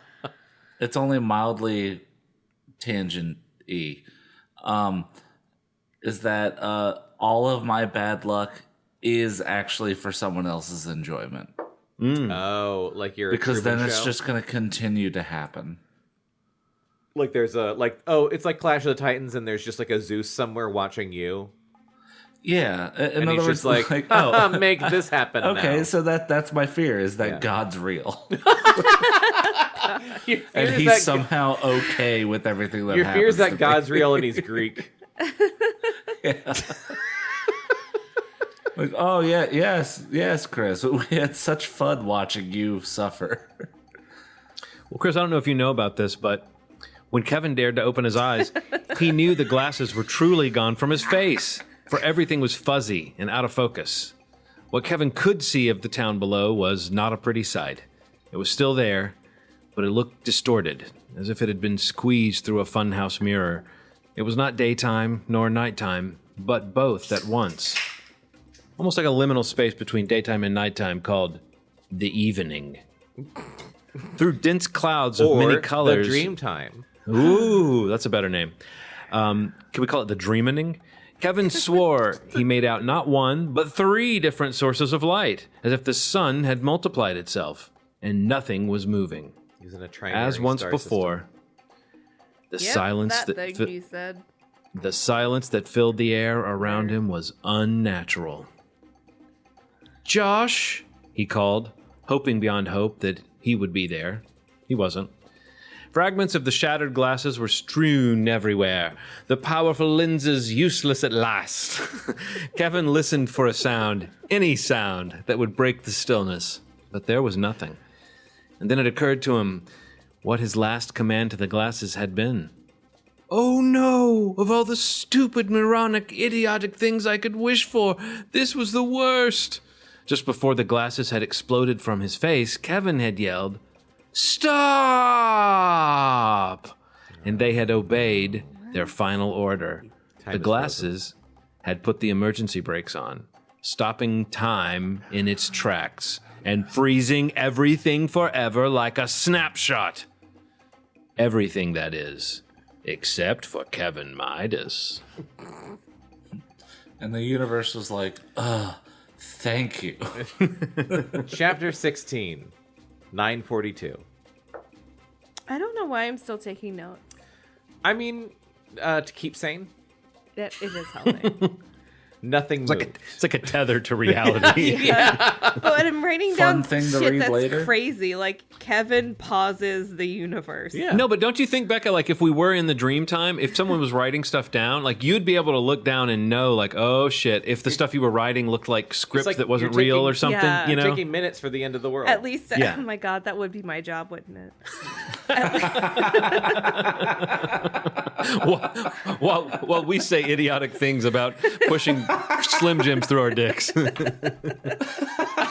Let feel me like record this for posterity. I know. Let's not just record it, but let's put it I feel out like there. that might be the funniest thing you've ever said. It's so fucking funny. It's the best book we ever read. Holy shit! This That was might the be best this Bekah honestly. book is we ever had. changing. This honestly might be the best book we've ever read. It's like Christopher Pike times a fucking billion. Yeah, and like, And I still and love I Christopher love Pike. Christopher Pike, but this shit is out of control. It's Pike with a point. Ooh. Hashtag Pike with a point. Neal Shusterman is on fucking TikTok, and like, I don't. I would love to get a cease and desist letter when from we him. read Goosebumps, when we read Goosebumps or Fear Street, I'm always just like, if R.L. Stine ever heard us do this, I hope that he knows we do it with love, because we are mercilessly like ripping it apart. With this guy, Neal Oh, you guys Shusterman, are doing this with love? Oh, Well- shit. I'm sorry. I've been taking this the wrong way. with this guy. When you were out of the room, Yeah. I wrote down the sentence from the book. He didn't know what was worse, being the dreamer or the dream. Fuck, man. Neil, like, I hope if Neal That's a Shusterman Shusterman. happens That's a to know about this or ever hear this, I want him to know, like, this is the best kids book we've Fucking ever bravo. fucking read. And then, Yes, he would be we're the one enjoying to be like, this. cease and desist. I am. He could have put way less effort into this and be Yes. just as I successful. keep saying it's so fucking well written. It's crazy. It's also, melting it's my brain. really fucked up. Yeah. It's Phil Collins Tarzan soundtrack level of effort. Okay, sure. That's a pop culture reference that maybe someone watching this on TikTok will get. I hope I'm not never putting that on watched TikTok. Well, but, because he didn't have to go that hard. And yes. he did. Yeah. And it's amazing. Yeah, I get that. I appreciate kids' books that go this hard, because like the whole we don't have kids, but like kids, I do think most people who have kids misunderstand the kids and like don't realize how much they understand and like how much Kids they should interpret read and weird intuit. shit, Yeah. or they can. Kids Yeah. can read and handle Kids this can weird deal shit. with shit, and they should, honestly. Yeah. Like, it helps, I think. As someone who has a kid, I don't think that people that have kids don't understand what you're saying. Say what? Just for the record. As someone who has a kid, I don't think that people with kids don't understand that kids, can take it. I'm just saying. You mean that they do understand? I'm saying yes, you're right, but I don't think that's something that you said that people with kids don't seem to understand, and I'm saying I don't He's think only that's talking true. about bad parents. Oh, yeah. okay. I'm not saying I know you have a kid. You seem like a pretty great one, I think John you're a Walker. great parent. Oh, I don't know. And I obviously know that you have introduced your kid to a lot of really cool shit. I just think I think a lot of people with kids shield them, and even the whole shit. I must protect them from everything. I must protect so them then from they're everything. prepared for And nothing. a lot of shit that's been going on in the last couple of years with lots of books being banned. They're like, kids can't read this kind of thing. I'm like, no, kids should read. Kids should read as much as they can, and they should read I'm not saying a kid should read American Psycho, because that's some fucked up shit that I didn't want. I wish I didn't read. But kids can read shit that disturbs them or and makes them think, and they should. Everybody should. So I appreciate like a kid's book going hard as opposed to a kid's book that's just like some dumb bullshit that plays it safe and doesn't swing for the fences like this book is doing. All right. At 8:48, we're reading 9:42. Oh, shit. So close. Okay, 9:42, nothing moved. Leaves and bits of paper that had been spinning in the wind now hung in the air, and gravity was too lazy to pull them down. They stirred slightly as Kevin brushed past, but otherwise, they had no more reason to move than all those clocks frozen at 42 minutes past the hour. The air was scentless and flavorless as Kevin toured his neighborhood. That's creepy. The people he came across were fixed in their place. It was really weird when I had COVID and I couldn't smell stuff. Oof. Because I didn't realize it at first, and then I would like try to smell a candle and realize I couldn't. That's very creepy. Yeah. I don't like that. I didn't like it. The people he came across were fixed in their places like mannequins with eyes open but unseeing. Hearts frozen between beats. That sounds like a Phil Collins song. All this belonged to Kevin now, a kingdom stretching out in all directions with no one to threaten Kevin's domain. Yet as he strolled through the wealthiest mansions in town, he knew there was nothing to be found here that he really wanted. It had been that way ever since his first experiments with the glasses. It seemed the more he had, the more he felt he was missing. And now that he had everything, he felt he had nothing. Do you get it? An overwhelming sense of emptiness cried out from inside him. I need. But he didn't know what he needed anymore. The sickness. More Lamborghinis. 700 Lamborghinis. The sickness had already begun to come on, that sickness of need that always took over when the glasses were off his face. By the time he reached his house, it was already turning him inside out. His head pounded like never before. His temperature was climbing. His teeth already ached from chattering. And if anything had been in his stomach, it would have stayed there very long. It wouldn't have stayed there very long. I forgot how to read. No, it's he the paused book. my brain. It's the book. And I don't know how to read anymore. Kevin lay down upon his bed, and as he did, a vision came to him like a mirage in a parched desert. The glasses were already healing. They had exploded, but the pieces were already drawing themselves together on the top of that hill. I have a theory. Yes. I just want to blurt it out. Mm-hmm. Aliens. Go on. Okay. For they could be disabled, but never destroyed. I have a one-word theory. Like xenomorphs? No, just like, like little, alien technology? Little gray men, alien technology. Okay. No, it's a Twilight Zone episode. Mm-hmm. Even as he thought it, Kevin knew it to be true. If you went back up the hill, Kevin told himself, and held the shattered fragments in your hand, they would come together right there before your eyes, and then he could put them on. Perhaps they couldn't set time back in motion again, undoing what Kevin had done, but they could do many more wonderful things that would ease Kevin's lonely existence. Most of all, they would take away the sickness. They would take away the need.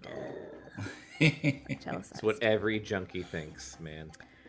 But Kevin clamped down his chattering teeth and uttered a single word to his empty room. No, he said. He would honor Josh's memory. He would resist the powerful pull. No. This time he would suffer through whatever awaited him here at the end of time, and he would face it without the glasses. So did Josh, like, everyone's frozen in time, but Josh isn't there, right? Because Josh got sucked into the glasses? Yeah. Josh, doesn't exist anymore. What the fuck, He tried to grab them and, flew inside them or something. Oof. Kevin closed his eyes and lay like that in the midst of the sickness, barely able to think or move until, in the timeless silence, he heard someone knocking on a door.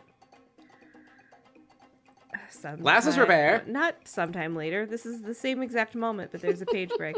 Kevin thought it was some sort of hallucination. His droopy eyelids lifted partway, and he waited until he heard it again. Knock, knock, knock. It came from somewhere inside his house. Excuse me.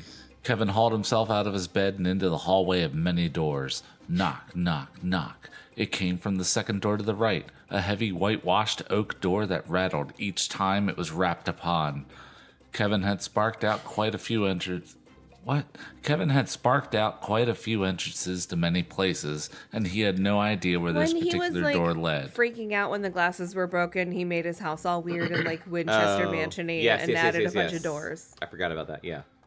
Knock, knock, knock. If Kevin was the last soul on Earth, then who was knocking on the door? The terror of the thought did battle with Kevin's curiosity. Knock, knock, knock. His curiosity won. Spoiler alert.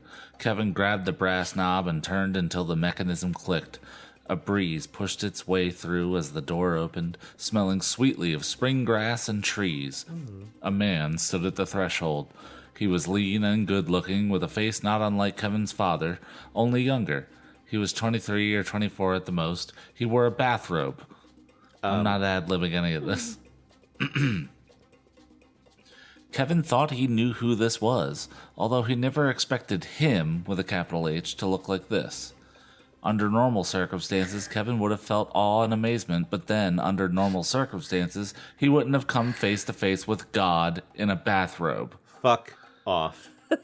Now, as things stood, Kevin was simply too sick and too exhausted to feel anything at all. The visitor at his threshold, on the other hand, seemed odd enough for both of them. He looked around at the walls and at the hole where the bathroom had been with childlike wonder. Wow. I'm sorry. Wow, he said. I'm sorry, Kevin said. So godlike. I'm sorry I screwed up so bad. You look like crap, said his guest. You should be in bed. Said was Owen God. I thought God was Owen Wilson. Yeah. Only when he says wow. You look like crap, said his guest. I'm absolutely picturing Owen Wilson in a bathroom. Then he took Kevin in his arms and brought him back to his bedroom, where he laid Kevin down and covered him. That's it. That's With all. a He covered him. blanket. The book's over. Oh, no. There's more. The man introduced himself as Brian and said he'd come a long way. Bye. I'm sorry, croaked Kevin again. Save it, said Brian. He went to wet a towel and then used it to blot Kevin's head. You'll be sick for a while, said Brian. It'll get worse before it gets any better, but I'll stay here with you. What the fuck is happening? I'm sorry for what do I even did. Write down? Like Brian shows up? Brian shows Kevin. up. Just shut up and get some rest. Kevin drifted in and out of consciousness as the sickness got worse, but Brian never left his side. Kevin thought he would die 1,000 times over, but after what seemed like an eternity, it began to get a little bit better, as Brian had promised. Kevin opened his eyes to find Brian sitting at his desk, building an elaborate Lego castle. Every time you say Brian, I want to die. Is it with an I or a Y? I, Okay. at least. Amazing things, said Brian. I haven't played with these in years. What time is it? Asked Kevin. 9:42. Mm-hmm. Oh, right, said Kevin. Duh. Brian sighed. I'd better get back. He got up from Kevin's desk. It's been surreal, but I've got places to go and people to see. He took one last look around and laughed. Surreal. That's What a good. scream, he said. I like that. I hope I remember this. Kevin followed him to the hallway, his legs feeling stronger by the minute. Wait, you're just going to leave me here? That's the general idea. But you can't go, cried Kevin. Everything's still screwed up. And what about the glasses? The glasses, said Brian with an amazed grin, as if remembering something he had completely forgotten. I can't get myself out of this, said Kevin. Even if I had the glasses, I can't undo the things I've done. I've tried every which way. What the fuck? Okay. This is amazing. I feel like this is taking such a turn that we've all lost our bearings. Like, I don't know. I already felt like I lost my mind, and I don't know how to deal with this. I don't have Huey's phone number. Can you just text him who the fuck is Brian? I'm just gonna text Huey. I guess God showed up. Brian shrugged. Did you let someone else try? Maybe someone else could use the glasses to fix the things you can't. The thought robbed the very air from Kevin's lungs, making him dizzy and speechless. As he thought about it, Kevin realized that Brian had the answer. His name is Brian. Stop. How selfish and short-sighted Kevin had been. Almost like a child. Why couldn't he have seen... He is a child. I know. Why couldn't he have seen that it would take someone else to, quote, reimagine, unquote, the mess he created? Terry, Josh, anybody could have done it if Kevin had let Terry them would try. have done it way better. Terry would have fucking killed it. She's the only one I Terry trust. would have crushed it. It had always been in his power to fix things by the simple act of letting it be in someone else's power. But there were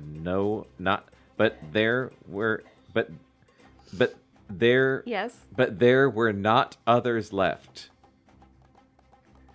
But there were not others left. But there were not others left. Only Kevin and Brian. Brian grabbed the doorknob. Brian. Brian! Wait, said Kevin. I've got an idea. The glasses are probably healed by now. I'll go and get them and give them to you, and you can fix everything. That's the whole point, said Brian. I can't fix things. Wow. You gotta find the voice somehow. Wow. I think I finally figured it out. You gotta kind of mush your mouth. You gotta do a little bit of this back. You gotta do a little bit of this back of the mouth talking. You can't talk too front of the mouth. You got to throw in a little bit of like, oh, well, I don't know. It's gotta be a little bit like you're whispering, but you're not really whispering, and you're kind of.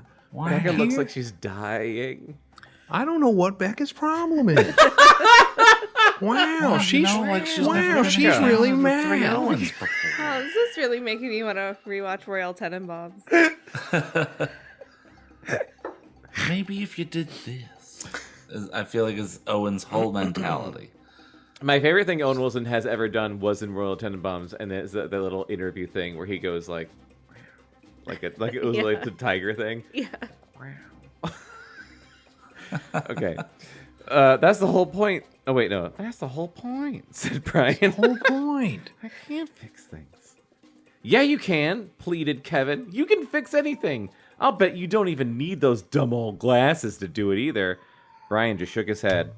Oh, what are you, nuts? Who do you think I am? I know who you are, said Kevin in a solemn voice reserved for extremely important information. No, said Brian.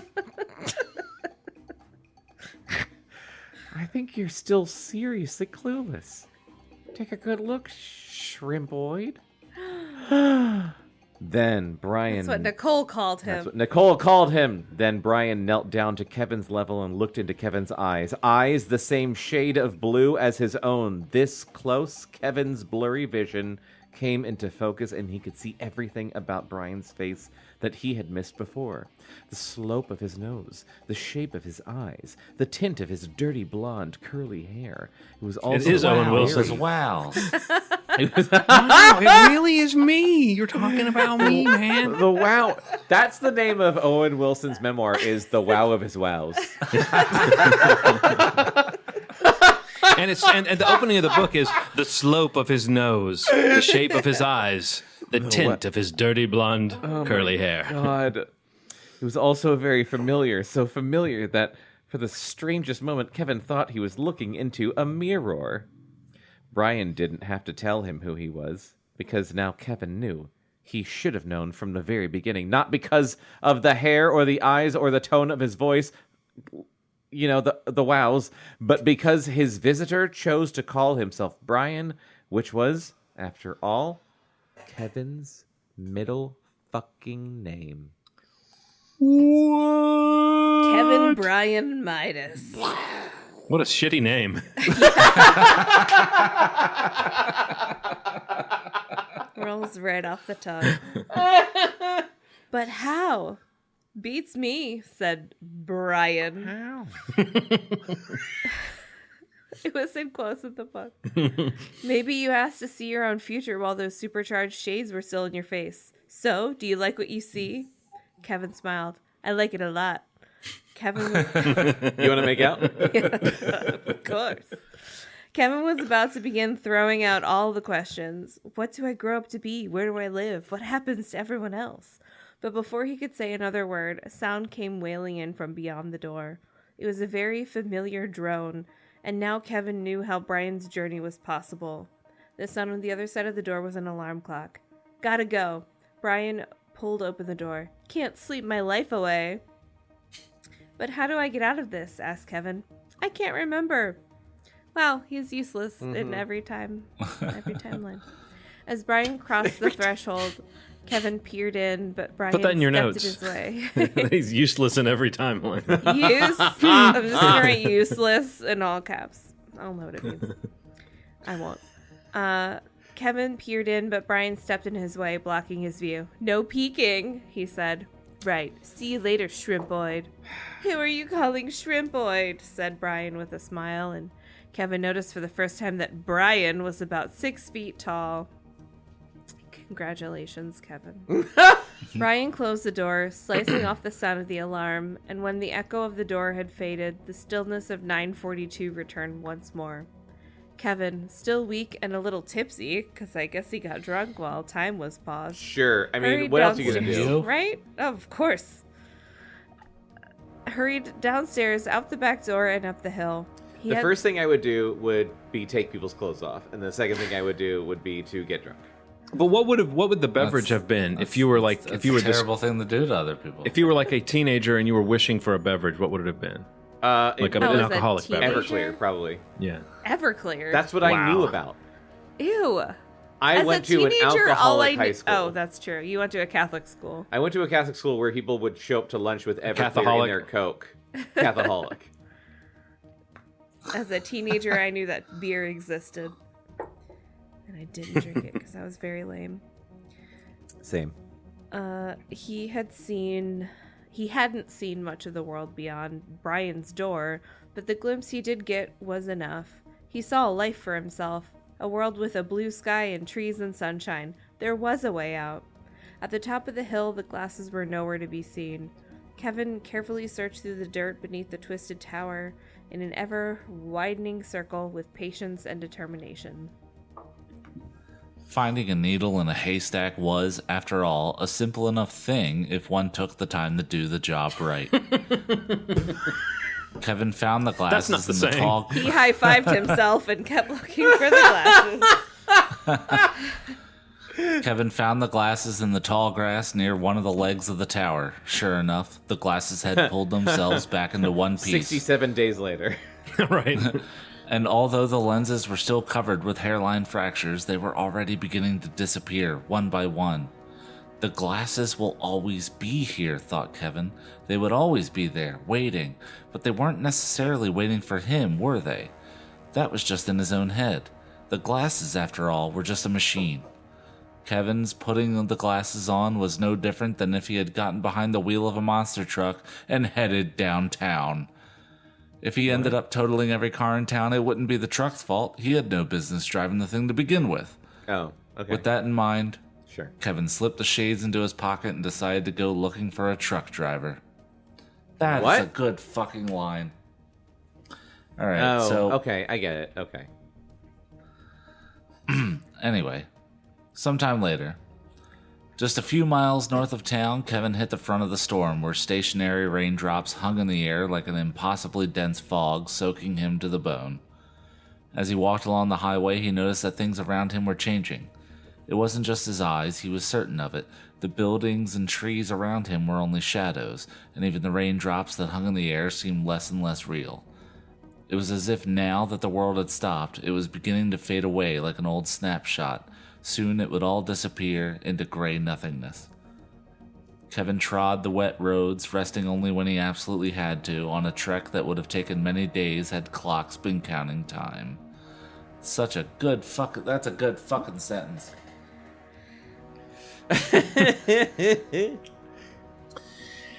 Kevin trudged through cities, then towns, then into wilderness, until he finally came face to face with the mountain.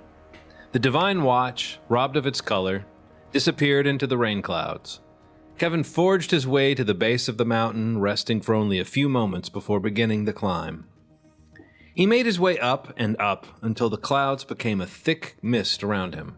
Then they gave way to a sky the likes of which he had never been seen before. Actually, though it was already beginning to fade, the sky of Kevin's imagination was magnificent. It looked like a painting in brilliant shades of blue, violet, and red. Spheres of planets loomed huge and imposing on the horizon, beneath triple suns that cast Kevin's shadow in 3 different directions. But it why was are there every 3 bit as suns? impressive as another... There's no explanation. Sorry. Okay. Yeah. Yeah. It's just Dreamtime Suns. I'm sorry. It's Dreamtime. Yeah, Dreamtime Suns, John. Yeah. John, Dreamtime Suns. Dreamtime. Hey, John, it's Dreamtime Suns. It was every bit as impressive as another world could be, but now that he had seen it once, Kevin didn't care to see it again. He would just as soon cram it all back into his own head and forget about it, just like I do with all my pain. The earth below had disappeared beneath endless layers of clouds. All that remained were the sky and the mountain.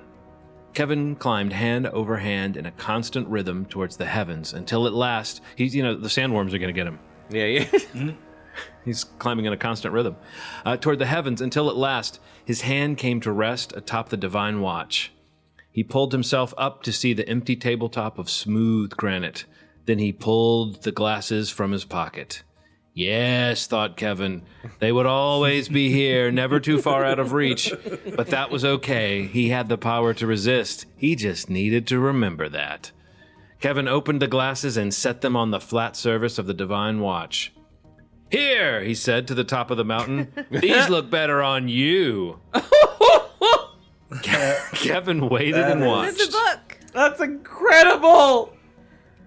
At first, nothing happened, and he thought with a horrible sinking sensation that he had failed.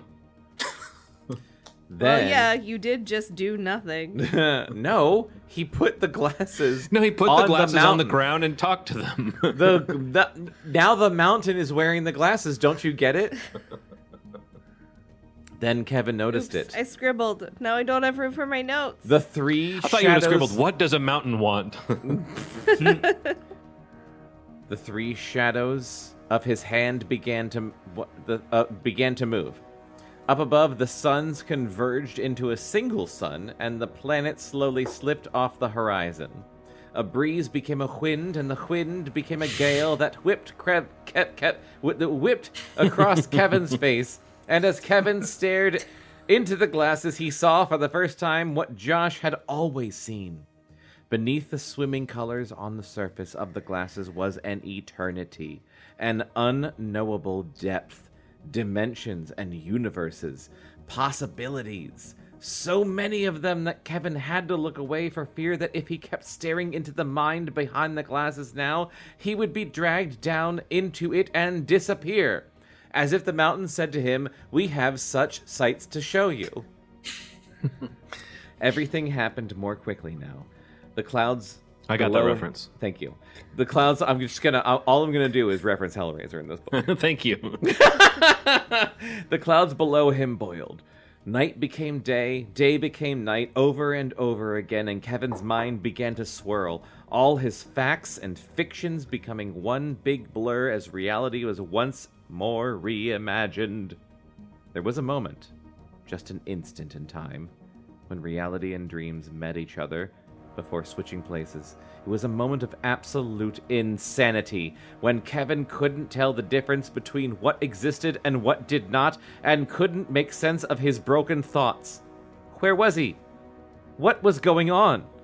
Then the moment passed, and when it did, the suns, the planets, and the rainstorms fell deep into the core of Kevin's mind, where they once and forever ceased to exist. Kevin thrust his hand up through the wind, desperately trying to grasp something as his mind took hold and he remembered where he was and what he was doing. He was climbing a mountain. With eyes wet and cold, Kevin reached out his right hand and finally his fingertips touched the flat top of the divine watch. Did we go back in time? Was that right? "What's it like, Kevin?" Josh yelled over the wind. Do you see anything up there? Called Hal. Bekah was right. Bekah was fucking Well, right. what's happening up there, Midas? Yelled Bertram. We ain't got all day. There was something up there. Kevin pulled himself up another inch until his head eclipsed the rising sun and the object was trapped in his shadow. It's a pair of glasses, said Kevin. As Kevin stretched out his arm toward the sunglasses, the wind screamed in his ears and reality suddenly took hold. What was he doing here? He could fall. He could die. What was he thinking? Panic screamed at him like 1,000 voices in the wind, demanding he leave this dangerous place now and get back to the campsite this very instant.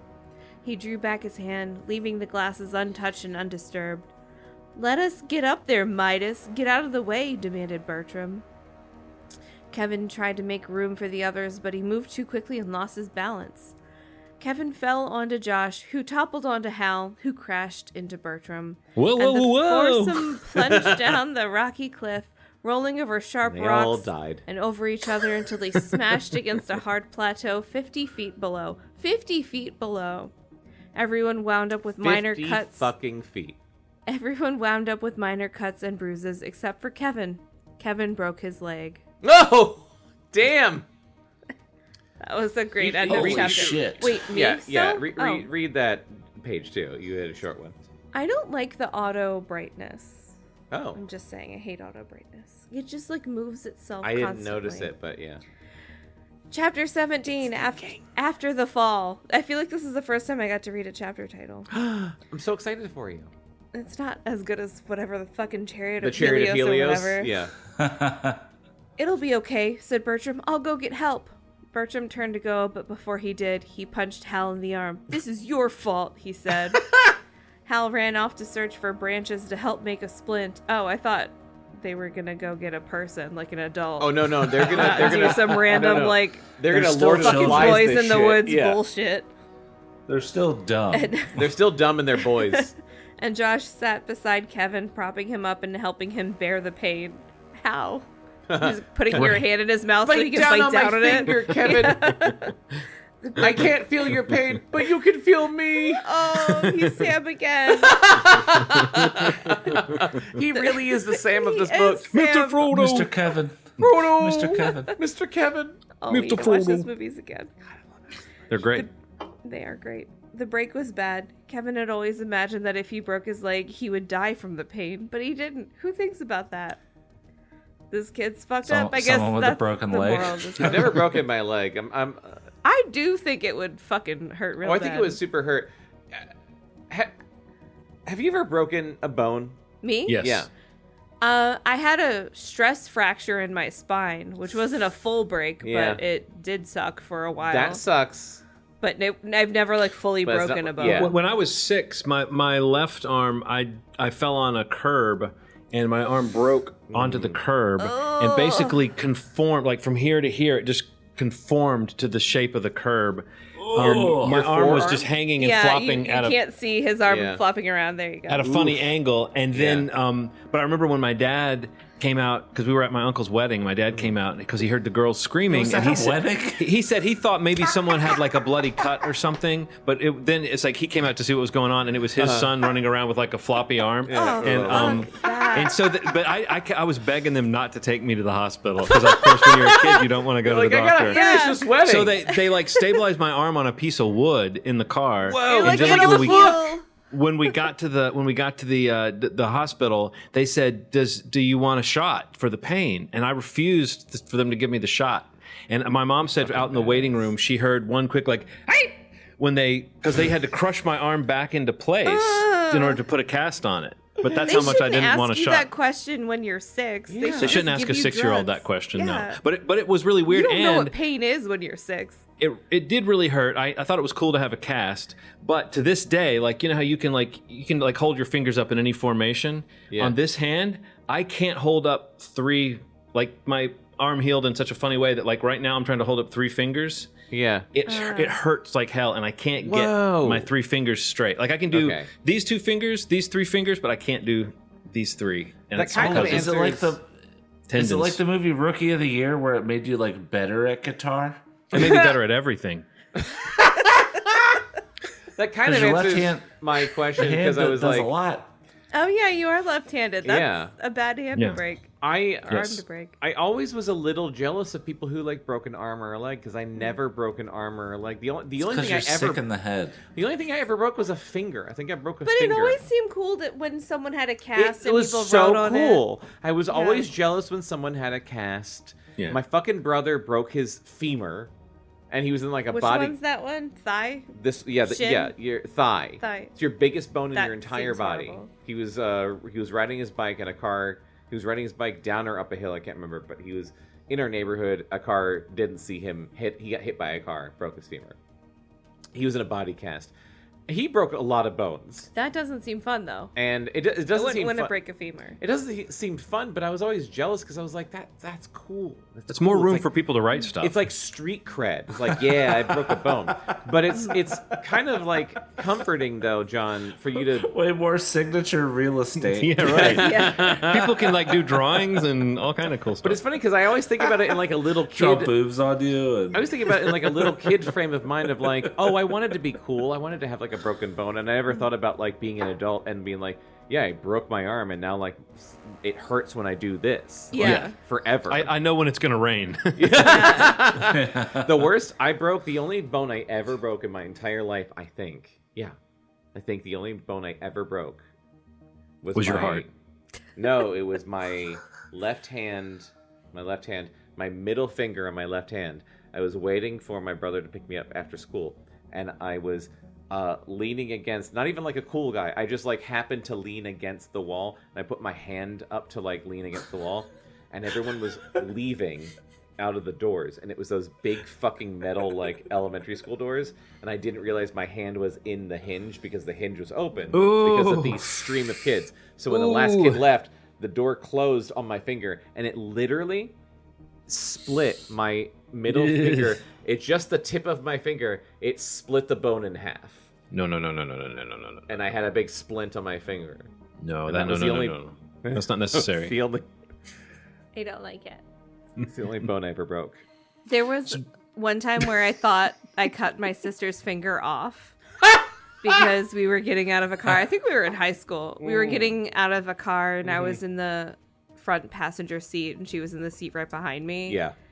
And I got out and closed the door, but she had like grabbed inside Yep. the whatever door, and I closed it, and she like screamed a lot, but she was fine. It didn't break. Yeah. It didn't break, but I really was like, I cut my sister's hand off. Yeah. All her fingers are gone. Like kiss, kiss, bang, bang. You close the door too hard, and it cut her fucking all the finger fingers off. are gone. Yeah. Like that was my first thought. Like all her fingers are gone, and it's my fault. But Jesus it hurt, Christ. but nothing even broke. Yeah. and wasn't cut off, so that was good. I also feel like Nikki's mom did that to me. We were getting out of a van, and I was getting out of the back, and I reached up to pull myself out using like the front of the door frame of the front seat, and she slammed the door. And my hand was sort of okay, but I was very early in our relationship at that point, where my hand was kind of messed up that night, but I didn't want to complain about it, and so I was doing that. No. Like I still have to impress her. I'm real good. But to this day, like Tears streaming down your I face. can make those knuckles crack at almost any time. Like that hand has never been the same since either. You know, it's funny. Years ago, I never thought about the fact that both my hands are fucked up. Yeah. When These hands. me and Patrick were making our little movie Boglin 2. This is Boglin years ago, and this is when Patrick was living in Annapolis. I think it was just the two of us, and I was filming him with my little camcorder. And he got out of his car and closed the door, and it's in the movie. He closed his car door on his own finger. Oh no! And you can see How? I don't does that fucking happen? know. I don't know. But That's you difficult. can see it.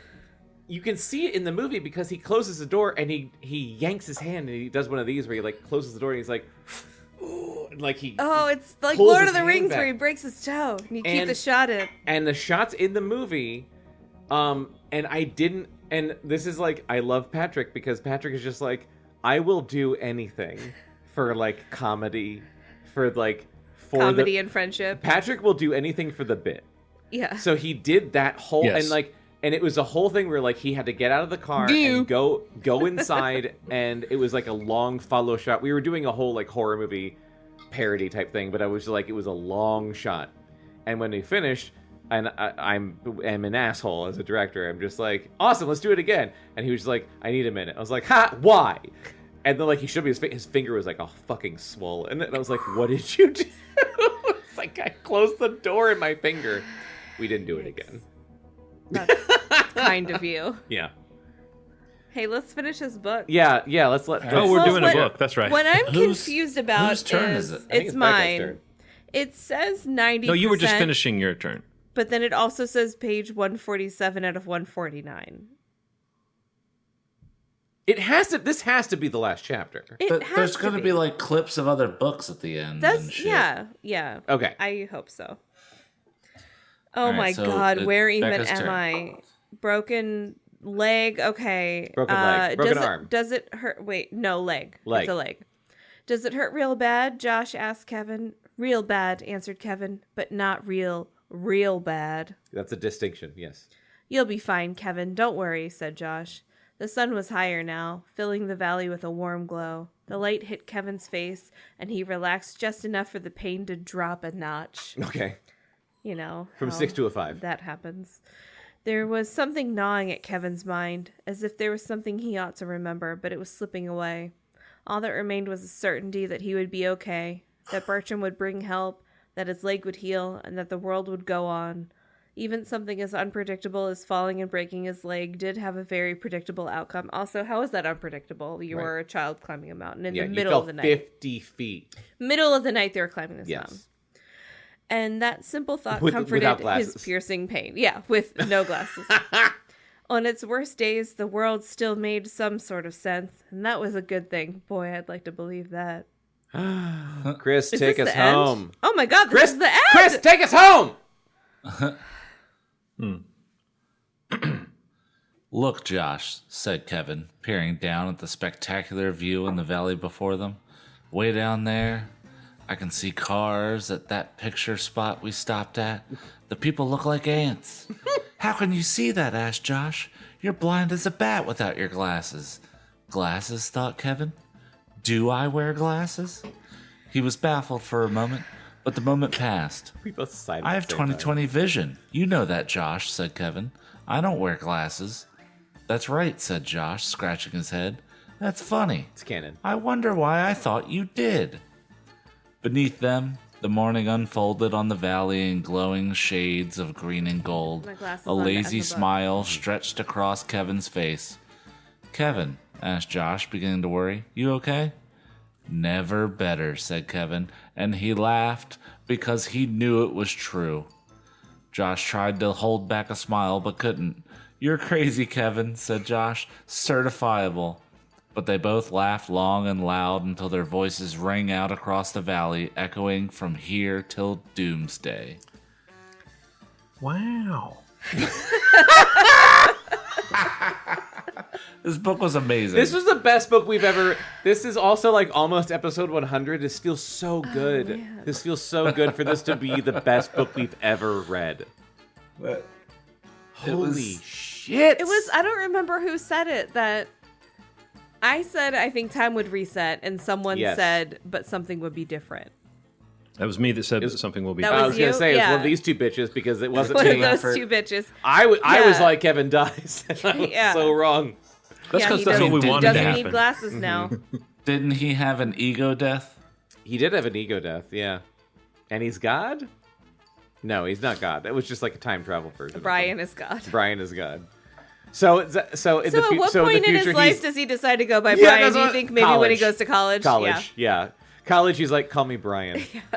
Or he recognized himself and was just like, call me Brian. Kevin and Brian You'll are the figure same it out name. eventually. Hot take. Kevin and Brian are the same name. And they did finger guns. To quote Owen Wilson, I guess, wow. Yeah. Wow. Wow, what a book. That book was really interesting. Wow. We never rate books. No.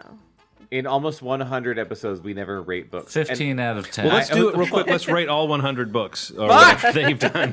That's probably what, like 25 books? What is that then? If you've done 100 Oh episodes? my god, that's a great question. That's a very I good wonder how question. many I have books no you've clue. done. I don't want to start rating. I just want to say It's not in your notes, Bekah. I think this is No, John. Bekah only started taking I notes. thought you were kind of taking recently. notes. No, for some reason, it only occurred to me a couple books ago that I should be taking notes and not Jonathan. Obviously, she's the one who should be taking notes. Because he would be like, oh, I forgot to take notes. Every time.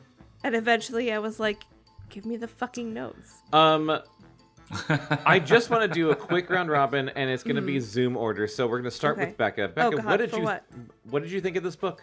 I love it, obviously. What are your thoughts? I don't know. Fucking mind shattering. I don't know. Not mind shattering. It would have been when I was younger. Yeah. But fucking crazy and weird. Yeah. Loved it. I loved this book. It was so well written. One of the best written books we've ever read. One of the craziest books we've ever read. True love. Not joking like, oh, this was so bad. Like we've read a few books that were terrible and a few books that were good but like had bad parts in them. Like some books kind of slow down in the middle. But this one fucking T to B. This is like All good. How we like to watch bad movies. Yeah. And we'll watch bad movies because they're bad. This is one of the ones that was like, it was bad, but I genuinely love it. This like book Tammy and truly the T-Rex. Tammy and the T-Rex, and we where were I'm like, just... yeah, I genuinely love it. Alex, who was our guest last episode, we were talking to him about Troll 2. This is like a Troll 2 of books, where it's like, I don't agree with that. You don't want to watch Troll 2 again? No. Oh my god, It was sickening. I absolutely want to watch Troll 2 again. But Tammy and point. the T-Rex is a great example. Yes. Like this was Where so... I'm like, oh, this was insane, but also good. Yeah. Chris, what do you think? 15 out of 10 for me. It just like these are the types of books that kids should be reading. Like, hey, if you ever find yourself with the power of God, like, don't fucking abuse it. It like the way it made me feel, like at the end there, it's just like, no, like this is what I'm seeking by constantly reading, which I do. Yes. It's I want something to affect me in some way, whether it be bad or good. Like I just want just any sort of feeling other than just like, oh well, I read that. But yeah, no, it was amazing, and I kind of feel like, yeah, no, I'm fulfilled as a person. John, his relationship with his parents, like all the shit with his parents was so fucking like real. Very real. Very real. Very real. And subtle. Yeah. And not the point. Yeah, not the point, but like also devastating. Very devastating. And even just like a few sentences, I'm like, Yeah. oof. I I feel think that. more adults should read this book. Yeah. Everyone should read this book. John, I know you only joined us for the last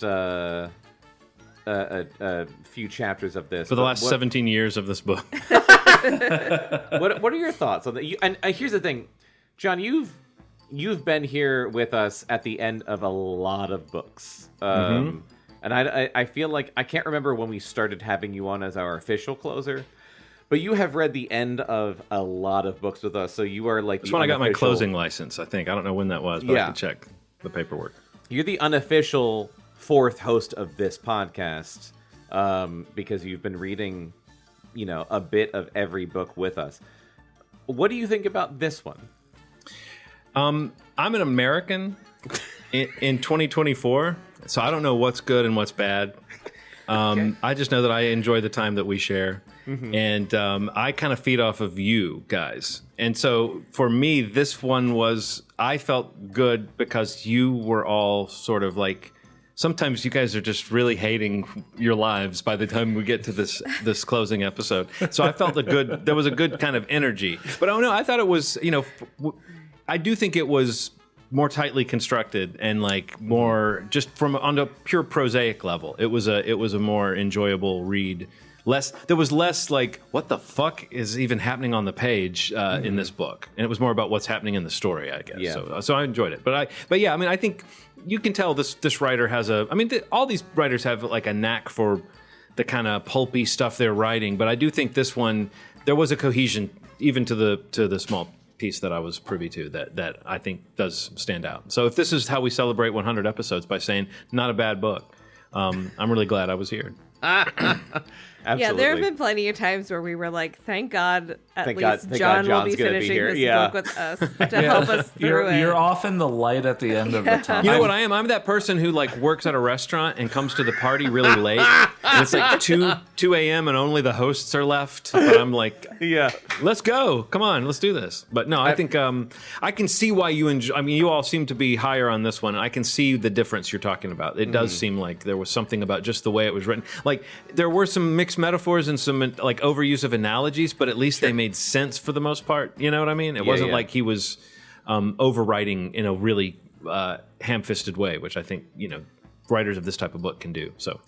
The main thing I'm thinking of is like a not a low point, because I don't even want to call it a low point, but I'm just thinking like the opposite of like this kind of thing is to me Animorphs. Like I was thinking when you were saying that, I was like, I bet he's going to mention Animorphs, because those are the ones where. But by the time I'm here, you have to recognize an Animorph book has become completely batshit by the time I step in to read 2 or 3 chapters of it. Unhinged in a different way. Like all of these books are pretty much unhinged, but like Animorphs, and I love to read an Animorph book, but like they're unhinged, and it's the I think the thing that's the draw of those is the body horror, because like the rest of it's straight up like crazy nonsense. And then the Gleep Glurks went and attacked the 17 Glock different the aliens. information Right, there's a lot. overload for them to just become sharks in their friend's bloodstream. It's just so hard to reconcile. Yeah, you got to do a lot of groundwork with Animorphs. Imagine how great that feels. Just shark in a bloodstream. It's just a shark in a bloodstream, and it's just like, I don't know where to look. It all smells like blood. But my last thought on this book is, like, more often than not, like, I always try to read well, but this is the first book where I was, like, worried about, like, serving the text as presumptuous as that sounds. No, I get it. That sounds. Like, I want to convey these words well. I get it. Because this is fucking great. I was just looking up real quick. I'm trying to go back in my text with Huey. Yeah, when what he was the other book? Because he suggested 2, and this was the one I was least excited about. The other one sounded more interesting to me, which is crazy to think the other about one, now. which Was it the King James Bible? So this It's a is good I'm book. actually, It's the good book. A frankly. lot of crazy shit happens. It's the good Yeah, book. a lot of stuff happens. A lot of stuff happens. God's There's in this- that one too. Yeah. Look, the father-son relationship in that one's There's crazy. probably a Yeah, it's Brian, off the right? chain. Crazy. Like, spoiler alert, but God lets his son die. Oh my god. Or the father lets his son die. So the other book that he suggested, and I'm actually very excited about this, and like, I think, honestly, We have to read all of the books this guy wrote. in a couple of books, I think we will do this. But the reason I'm excited is because this was a one-off by Neal Shusterman. The other book was the first in a series, and it's called Scorpion Shards. Ooh. But like Scorpion Shards, I think, was the first book in a like series of But books. what was that about?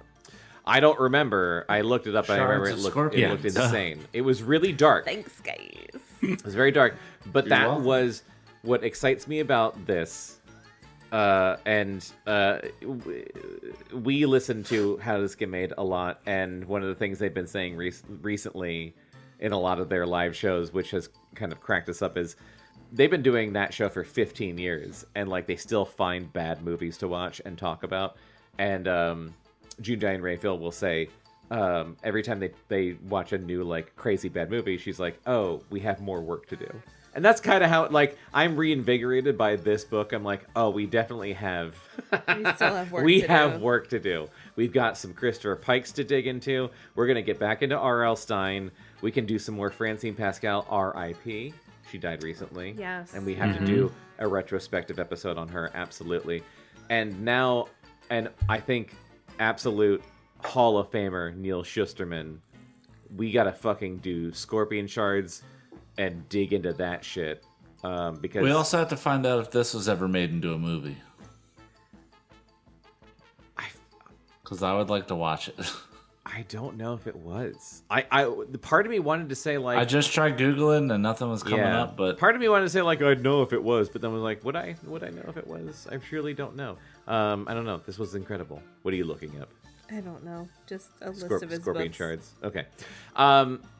We don't know what book we're doing next. I feel like guaranteed we're going to do something spooky next because we are getting into spooky season, and what better time to read something spooky than September and October. So thank you so much for listening. This was absolutely a blast. John, thank you very much for being, once again, our closer. What would you like to plug for anybody listening?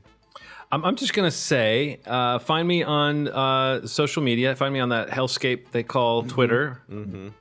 I'm still there watching the world burn. At Gianni W, GIANNIDUBYA. And then almost every week you can hear me along with my friends Ronald and Steve talking about recent movies, and sometimes not recent movies, on Movie Schmovie. And right now, if you tap into that, we are actually, not this next week, but our next episode is going to be finishing our Watch 'Em All series we've been doing all summer on the Halloween films. And so we're doing the 3 David Gordon Green Halloween films for our final installment of that. And that has been a wild ride, almost like reading a Neal Shusterman book. So Movie Schmovie and Johnny W. And I'll just kind of also quietly mention, if you follow me on social media, you'll see me mention all my other things, but Sci-Fi, SIGHFIGH, my band, has a new EP coming out soon. And maybe, I don't know, when is this episode coming out? When are you going to be putting out this podcast? This will come out, so we are recording this September 10th. This is going to come out next Friday. Okay, well, pretty soon. Go to sci-fi.bandcamp.com and see if there's not a new EP out today, according to what you just once said. again, that's SIGHFIGH. Sci spelled like and Phi spelled the same way. I'm really excited. Did you? Is there a movie schmovie? I listened to the Halloweens. I've been really enjoying the Halloween ones because obviously, I listened to 1, 2, 3, 4, 5, 6. Did you do H2O and all that shit? Yeah, we did one episode that covered H2O and Resurrection and both of the Rob Zombie. The fact that one episode was multiple. That one episode was really tested our collective commitment to doing a show, to podcasting in general. Okay, cool. I need to listen to that, and I'm very excited to listen to your David Gordon Green episode because we were talking about this last weekend. Yeah. I just rewatched Halloween Kills. I might rewatch Halloween Ends just out of curiosity. And we were talking about this. It was kind of like a hate watch thing where I'm like, do I hate this? Like, I rewatched it thinking, I remember not liking it. Do I not like it? Let's revisit it. What do I think? And I think I revisited Halloween Kills, and I think I liked it less even. I think I actually hate that movie. Because you, me, and Chris watched that when it came out originally. We had a blast. And we had a blast, but the blast we had felt like a friendship camaraderie thing. Whereas when I watched it by myself, then the last week and a half, I was like, man, fuck this movie. I fucking hated it. So I'm excited to listen to that episode. Yeah, you guys should absolutely check out all of John's stuff. He does some amazing stuff. John also is on the Sketchy Show, which is another one of our podcasts. It's improv sketch comedy. We had a new episode before we started reading this book, and another new episode should be coming out kind of soon. And that's just a really great time overall. It's me, Chris, and John, and a few other people sometimes. So check out. Sometimes Bekah even deigns to come down to the gutter with us. Sometimes. It's been a while. Splash around in the mud. What are you talking about? We're not in the gutter. We're on the mountain. She climbs on top of the Divine Watch and joins us on the mountain. So if you like this, check out the rest of Below Grade Level. We are quickly approaching 100 episodes of Below Grade Level. We've got a lot of episodes of the Sketchy Show, so check out Cactus Rodeo on Facebook and Twitter. If you're on Twitter, I don't post that very often because I only just rejoined Twitter and I hate it. I hate Twitter, but it's there. But check out Cactus Rodeo on Facebook and Twitter. Check out Below Grade Level on Instagram and TikTok. You can find it wherever you find podcasts. And I'm going to plug The Sketchy Show, which is what we do. And I'm also going to plug Casting Dreams, which is a Dreamcast podcast, a podcast all about the Sega Dreamcast that myself and my friend Patrick Anderson host. That just launched on September 9th, 9/9/24, celebrating the 25th anniversary of the Sega Dreamcast. Very excited about that. I love the Dreamcast, and we've got a lot of really, really fun episodes coming up about that and all the Dreamcast games. And that's going to be a seasonal show, so we're going to have multiple seasons of that show coming out over who knows how many years. We're going to do a bunch of games. So thank you so much for listening. Please let us know what you think. Podcast at cactusrodeo.com, and follow us on all the social crap. Thanks for listening. We love you. Bye. Bye. Below Grade Level is a Cactus Radio production. You can contact us at podcast@cactusrodeo.com. Subscribe and follow on iTunes, Stitcher, and Spotify, and follow Cactus Rodeo on Facebook, Instagram, and Twitter for more entertainment and updates.